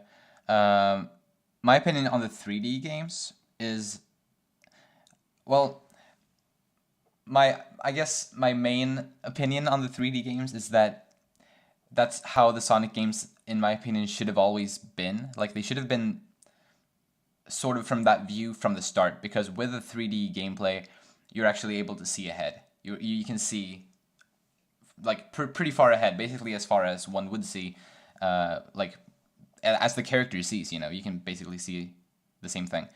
And with that, you have the time necessary to adapt to various obstacles and, to move around the way, in a more realistic way than I think the 2D gameplay offers, because, as I said, now you can actually see ahead of you, and you have time to react. I like it as a break, but I always thought the 2D was more my style of view and gameplay. Yeah, I respect that. There's many franchises, obviously, that have gone from 2D to 3D gameplay, over the years that the franchises have existed. And obviously there's probably always going to be two camps there. One Yeah. preferring the 2D, one preferring the 3D. And obviously, yeah, that's mostly a matter of opinion, I imagine. But I think also, like, introducing the third, like, a new dimension with the 3D Sonic games, that also introduces new issues, I guess. Because, at least as far as I'm aware, many of the 3D Sonic games have been kind of poorly received by the players. Most of them, yeah. Yeah. So, obviously they're still not perfect, but even so, I think the fact that you can see ahead in the 3D games is a big plus. So that's something I do value there, even though I'm generally not a huge Sonic fan. And something that, like a critique or a criticism that I have,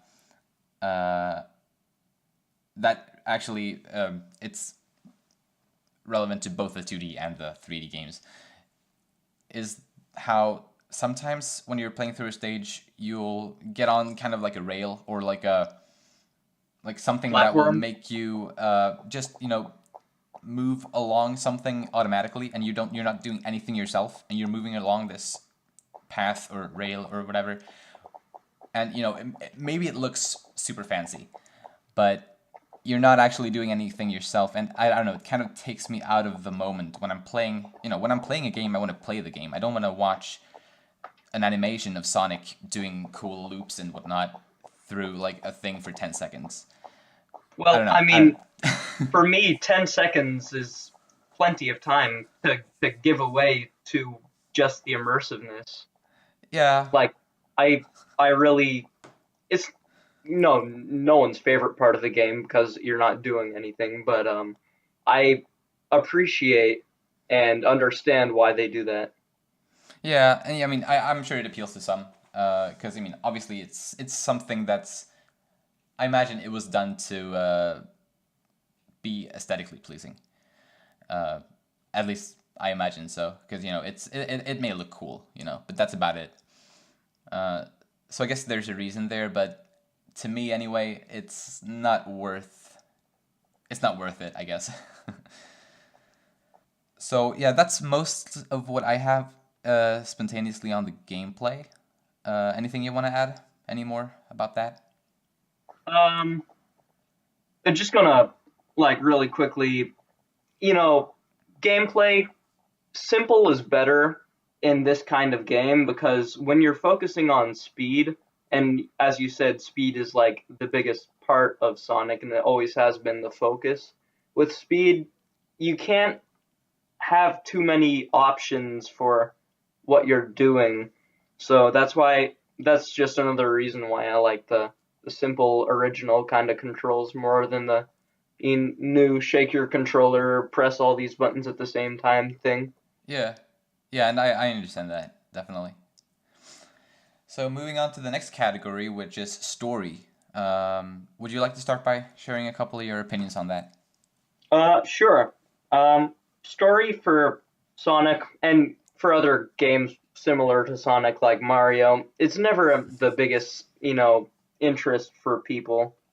Um, Story can't go very deep with a save the princess or a, stop the madman kind of thing. And in the originals, it was certainly no more than, okay, gather this stuff to win. And I don't really think they've changed that. And, it's successful and everyone can appreciate that kind of stuff. But, yeah, story is not their biggest part. And if they were to put a bunch of story mumbo jumbo in, I would not be too pleased. Yeah, I mean, I guess they have sort of tried sometimes, I guess, with generations and like having like the modern Sonic and the old Sonic and stuff like that. That's more of a gameplay thing, though. I guess maybe it is. It kind of, I mean, obviously it's sort of related to the story as well, even though maybe not super much, but I don't know, I always find that bit kind of weird, but I don't know. I like the simple story the way it is. Yeah. And I mean, yes, obviously, as you say, it is extremely simple, and they're not really, at least I don't feel like they are, at least not most of the time, they're not really trying to have it be anything complex, which is a good thing. I'm not like overly into like the story. Like I mean, I don't know like all the details about the Sonic story. Maybe there aren't a lot of details, but either way, like I'm not awfully well versed on it. But I guess I know enough to be able to discuss it.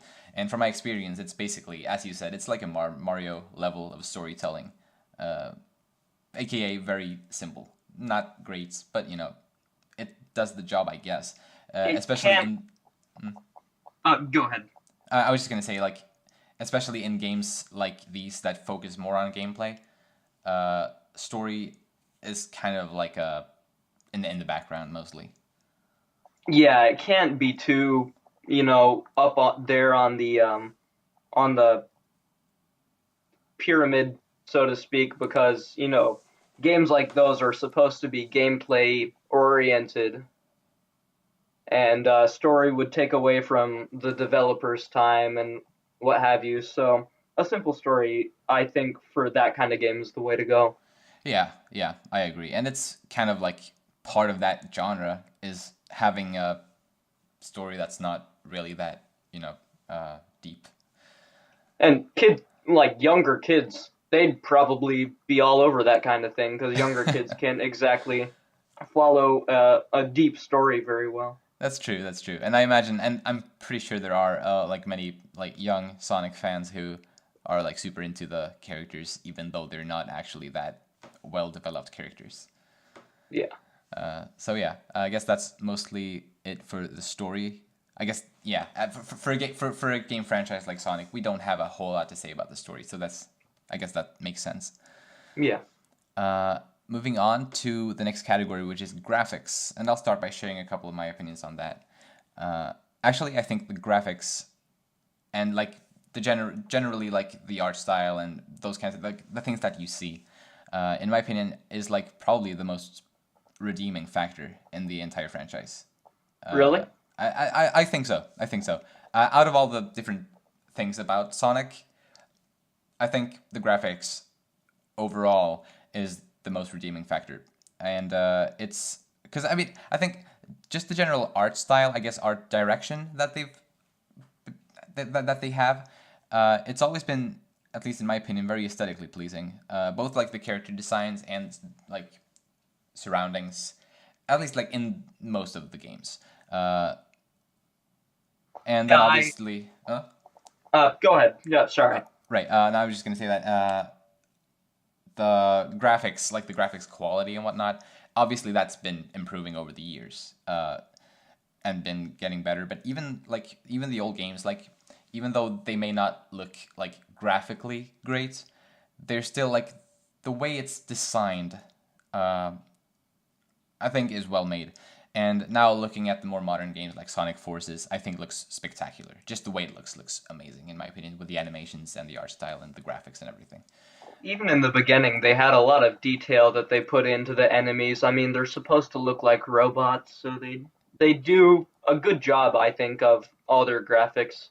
Yeah, I agree. They've improved at a good rate with that. Absolutely, yeah. Graphics aren't usually my, something that I'm big on, so I wouldn't care if I have, 4K, whatever. So I can appreciate simple graphics, and, graphics are simple for the original games now, but as they've gone on, I can still appreciate, it's aged well. Yeah, I think so too. I think it's definitely aged well. At least, I'd say the old 2D side-scrolling Sonic games have aged well, like graphics-wise. But the earlier, they're not earlier than the 2D, like old side-scrollers, but like the earliest 3D games, I don't think they've aged quite as well. No, and it's hard to have, new technology age well, because of course their 2D had been being worked on by everyone for a long time. Yeah, that's true. Yeah, I guess that does make sense. I usually, like, when I do these game reviews, I mean, not all of the review debates have been reviews of games, but the ones that have been, I feel like I've usually had the most to say about gameplay. So I don't really have a lot more to say about graphics. Is there anything you want to add before we move on? No, I don't think so. All right, then we move on to the fourth and last category, which is audio, like music Ooh. and sound design and those kinds of things. So, what do you think about that? Sonic has always had godly soundtracks. I like listen to them on YouTube because, Sonic 2, that had the most killer soundtrack, and I always loved what they've done with it. Yeah, I guess I'm not totally in agreement with you about the music entirely, at least. In my opinion, the Sonic franchise started off really well on the music front. Like the earliest games, even though like obviously the quality of it doesn't sound amazing because it's not actually it's not actual instruments. It's more like 16-bit music or whatever it is. I'm not entirely sure, but like the old Green Hill Zone and those kind of songs. I think those are great. Like just overall general like great video game tunes. They're classics. Yeah, exactly. Yeah, they really are. Very So- recognizable. Certainly, and I think that's what I'm the biggest fan of as far as Sonic music goes. It's like the old school Sonic music. But then at some point they kind of changed a bit, and the music all of a sudden turned into something quite different. They went like a more rock-esque direction. They even- started overdoing it. yeah, Yeah. even like rap to some extent, which I'm not a big fan of personally. I know there's people who love it, and for them it's great. So, but I'm not really a big fan of this, and also I guess, I mean, they added vocals to a lot of the songs, like to a lot of the songs that exist in the more current games have vocals, like people singing, and Just in general, I'm not a big fan of vocals. yeah, and I mean, I was gonna get into that as well. It's like I don't necessarily have anything against vocals in music. There's some great there's a lot, like a bunch of great music with singing in it, like with vocals. But as like for video games, I don't know, for some reason for video games I think music with vocals should be done with utmost moderation, because I don't know. It And can be done obviously- well. Yeah, it can definitely be, but when it's to this extent, I don't know. I think they overdid it a bit, but obviously this is totally opinion based, so it's just my opinion on that. Personally, I prefer more instrumental stuff. I'm glad Sonic Mania kind of went back to the roots of Sonic, with the Oh, yeah, 2D. Yeah, that was something I really liked, and I'm very glad that they focused some time on that. Absolutely, yeah. I think that was a really cool thing to do too, and actually, that's something I'd like to see from more gaming franchises. Something like Sonic Mania, like to see other games like, I don't know, maybe even Zelda, maybe Mario, games like anything really that's been existing for as long as Sonic has would be cool. And they to, could do that pretty easily. yeah, at some point, just having a game that goes more back to the roots, not just gameplay wise, but graphics wise, and just entirely just diving back into the past, but with a new mindset, I guess, would be. We've kind got of nice. we got to respect where we came from. Exactly. I mean, we started out with we started out really well with Sonic, and it's changed and shaped into what a lot of people don't really appreciate. But you can always go back to what you liked. Absolutely. Yeah, I mean, just because the games have evolved over the years doesn't mean the old games don't exist. I mean, we've still got the old games that a lot of people still enjoy. Not me, but a lot of people do. Like, a lot of people who don't enjoy the current games still love the old games, and, those games still exist, so that's great. The old games will always be my favorite. Yeah, and I think there's a lot of people that agree with you.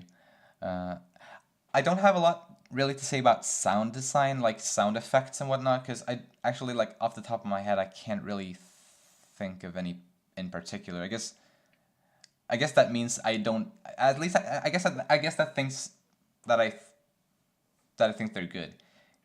I never really think about that kind of stuff. Like when Sonic gets hit by an enemy, the sound of all the coins dispersing. I never really Right. count that in with the audio, but it does deserve a mention. Yeah, I mean that's the thing. I'm sure I've said this before on this segment when I've talked about this exact thing. Sound designers, being a sound designer is probably the most ungrateful job you can have, because if you're bad at it, you'll get a lot of shit for that. Obviously, people would notice a Yeah, bad sound and they'll point that out and they'll give you shit for it. But if you're really good at being a sound designer and like making you get awesome no sound effects, credit or respect. exactly, you get no recognition because the sound is so perfect that people don't think about it. People don't point it out because it's so good, because it fits the situation so well. So I guess, since we really don't have a lot of opinions on it, I guess that means we're both satisfied with the sound design of Sonic. Yeah, I really like what Sonic did in the beginning, and you can respect what they've changed it into. You can hope they turn it back like they did with Sonic Mania, but it wasn't terrible. Yeah, I agree. I agree. So yeah, I guess that's our four categories. To round the segment off, do you think do you think it would be possible for you to give the entire franchise as a whole a rating from 1 to 10? Do you think that's possible with the games being so drastically different from one another? Um, yeah, I could do that because you give each specific type a rating. Like the originals would be like 95 out of 100, and then as you go on, the scores would drop down a little bit, and then you'd average it. But giving a franchise you love a rating that's low is one of the most heartbreaking things you can do. Yeah. So do you know what you would give it, or about what would you give it? Um, 75 out of 100. All right. That would be a C. It would have been a lot better if they had stuck to what they did in the beginning. Like Sonic 06 kind of tanked things, just like getting an awful grade on a test. It tanks your grade. Yeah, I understand that. But yeah, that's still a pretty good score, even though there are games that I'm sure brought it down for you. The originals and Sonic Mania, they brought it up definitely. Hmm. Like if it was just Sonic 06, Sonic Colors. I was actually not a huge fan of Sonic Colors. Right. Um, if it was just them, it'd be like 40, 50 area, which is you know acceptable but not respectable. Yeah, I understand. I understand. Yeah, I guess personally, I'm not. I guess I don't think I've played enough. Like, just as far as the entirety of the franchise goes, I don't think I've played enough of the games to be able to give like the entire franchise a fair score. But I guess I haven't. spontaneous. Hmm? Oh, go ahead. No, Sorry. just spontaneously, I guess I'd give it a 4 out of 10. It's the focus from, well, that Sonic has a TV show airing on whatever channel. I didn't know there was Uh, one going on currently. um, I don't know because I don't watch it, but there was one at least. It was called like Sonic Boom or something, and I know they made at least two games on that, and I think that's not the way they should have gone, and that's another thing that kind of dropped the score because it's hard to make a video game out of a children's TV show. Yeah, and it's hard to make a video game out of a movie or like a TV series in general, even if it's not meant for children. I'd say anyway, because I don't know. I can't think of a It lot of games based on movies that are good. GoldenEye. Like, yeah, I mean, there's a handful, but I don't think there's a whole lot out there that have actually managed to succeed in the way certain games based on movies have. Uh, It's hard to capture the magic of what a good movie could do. Definitely, and since movies are purely based on story, turning it into a game will have to change some things because games have gameplay, and you want good gameplay, obviously, and then maybe the story is going to suffer from that. Usually it will. So you can't really make a game that's exactly like a movie. I mean, obviously you can't. You But can't capture the focus of it. Yeah, I guess we've gone a little bit off track here, but that doesn't really matter. So yeah, that's our review on the Sonic franchise. It was a treat to have you here, YIGAhim. Yeah, thank you. And maybe we'll do a review together again in the future sometime. We'll see. Sounds good. Sounds good. All right. So with that said, I will pass the show over to Chase, who's back with the master quiz.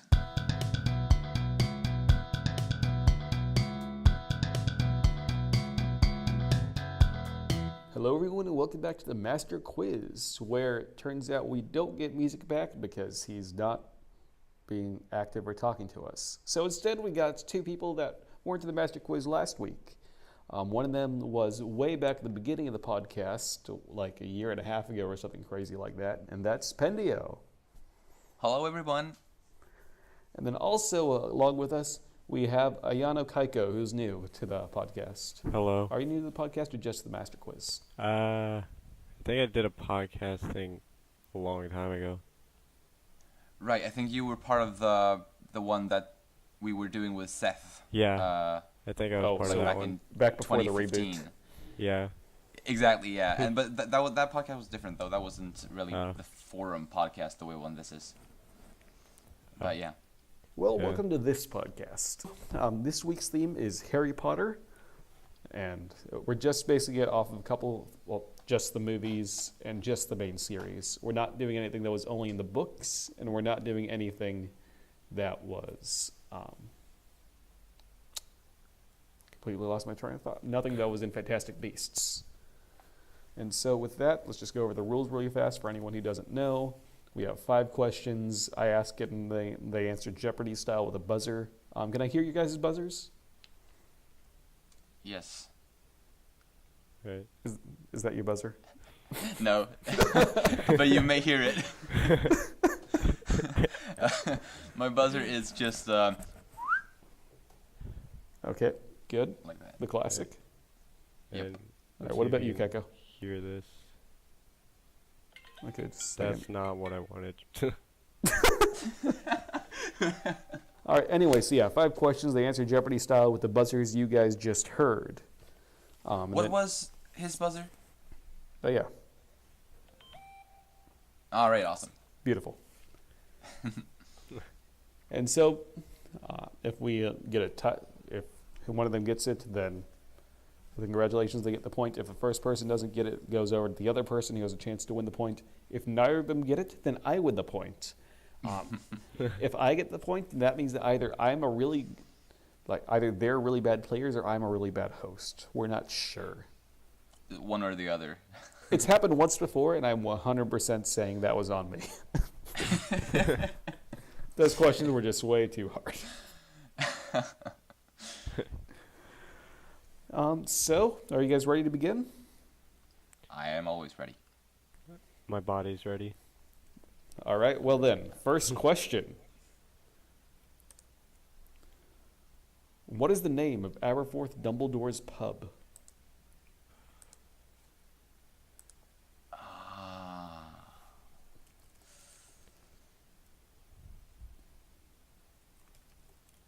feel like I should know this.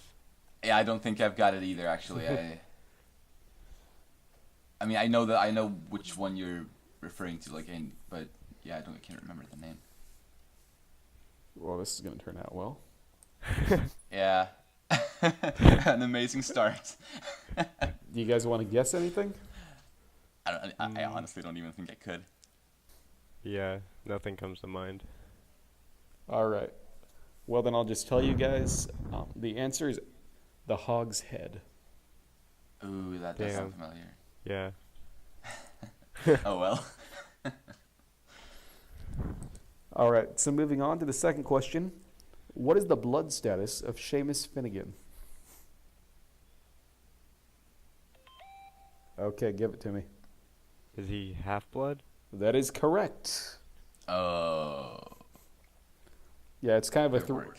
it's kind of a throwaway line, and I think it's the first movie. Yeah, I think I remembered that.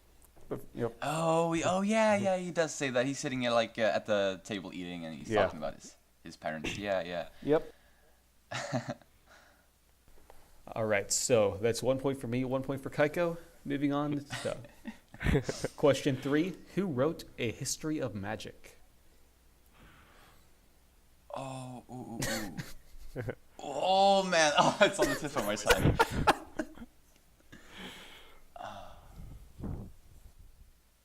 Hermione's saying it all like know-it-all like in the first film, Yeah. right? Well, I mean, Man. it's also mentioned later on in the series, Right. multiple times. In fact, it's a character that ends up appearing in one of the movies. All right, what do you got, Keiko? It's a shot in the dark, but Nicholas Flamel. It is not Nicholas Flamel. I'm sorry. You have been exiled from the island. You must leave the podcast. Okay. No, just kidding. Do you have any ideas, Pen? I mean, okay, just because I have to say something, I'm gonna say the only fictional writer that I know of that universe, and that's Newt Scamander. That is also not Newt. I didn't think it was, but I had to guess something. Bathilda Bagshot, Oh. who also appeared in the Yeah. 7th movie, the Deathly Hallows Part 1. I remember that now. Oh. I remember that from the books too. Oh, wow. All right. This is going well. All right, so question 1. That was my points. So question 2 was Keiko.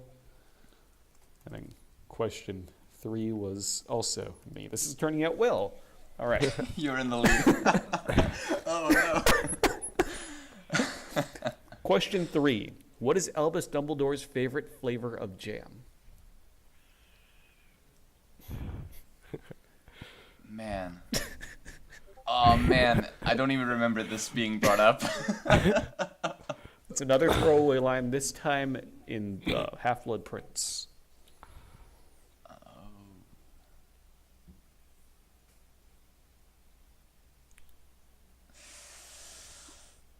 I would make sure this is in the movies. I know it's true. In fact, there's an entire Harry Potter wiki page for this kind of jam. Specifically because it's mentioned at one time. Oh, wow. Damn. Yeah. I mean, it's probably in the film, but I'm not. I mean, I don't see a reason to take it out. Yeah, I don't remember it though. But I mean, I don't have any single points, so. I mean, you got nothing to lose. Yeah, you're right. Okay, what do you got, Pen? Okay, this is a guess. Pumpkin jam? No. Okay.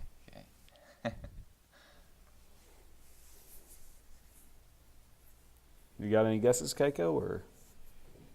I literally have no idea. Literally name a kind of jam. That's all you have to do. Strawberry. Close. So close. Really?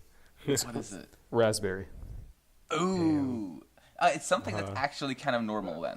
I know, Yeah, I was raspberry, like, raspberry jam's great. It's the second best jam. Strawberry's the best jam. It is one of the best, definitely. I was thinking of something bizarre just because it was a wizarding world.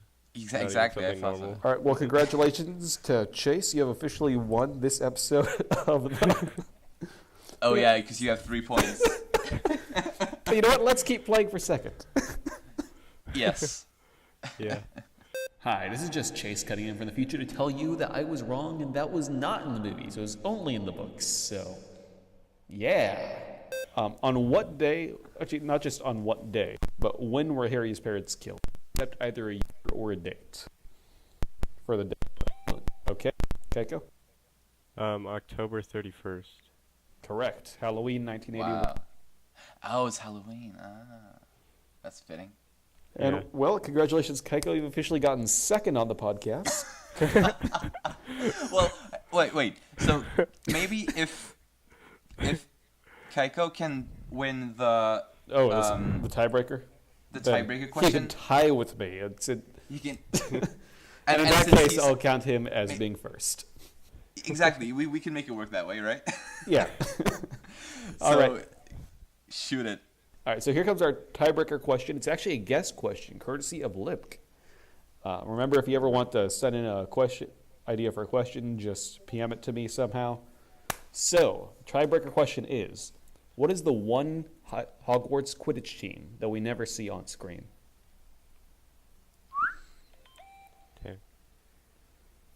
I mean, we were kind of giving... Didn't we discuss you're giving this one to Keiko so he could... Well, if he Even was though- first, then give it to him.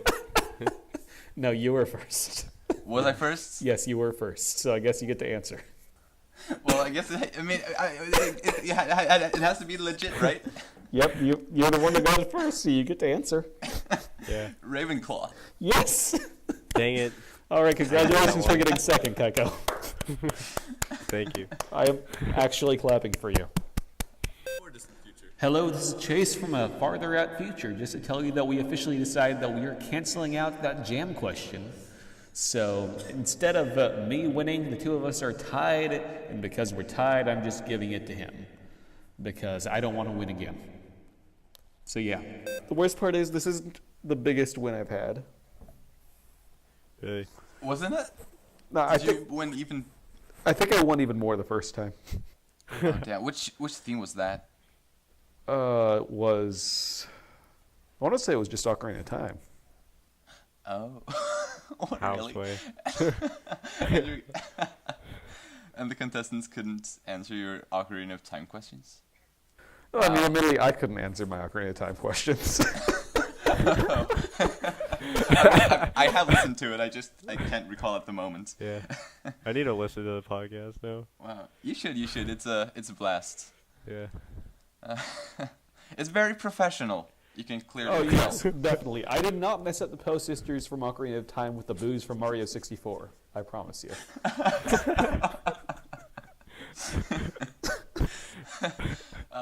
Also, I guess I can walk out of this with at least some pride. But you won Because the I got 1 point from the tiebreaker question. Yeah. Even like at least I do something. I would have man. gotten that too if I was faster though. You definitely would have. Yeah. All right, Because I well, always remembered seeing red and green and yellow like during the Quidditch matches. but never blue. Yeah. Yeah. Yep. Well, I guess that's the end of the podcast. So thank you, everyone, for listening. And we'll see you whenever we get another one of these out. We don't know when that's going to be either. Yep.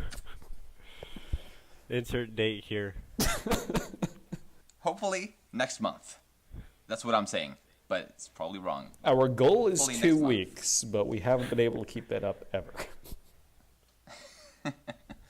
I guess this one will be going up in either late February or early March, right? I mean, think late February, because we got a whole week left of February. Yeah. That's true. Yeah, we can probably edit it together because this is all we need. Yeah, and Tristan's on spring break, not spring break right now. He's on Dead Week right now, so he has time to edit. So yeah, you can expect episode 9 next month. And you can expect this episode when you're hearing it. Yeah. So, yeah, goodbye. Bye-bye. Bye right now.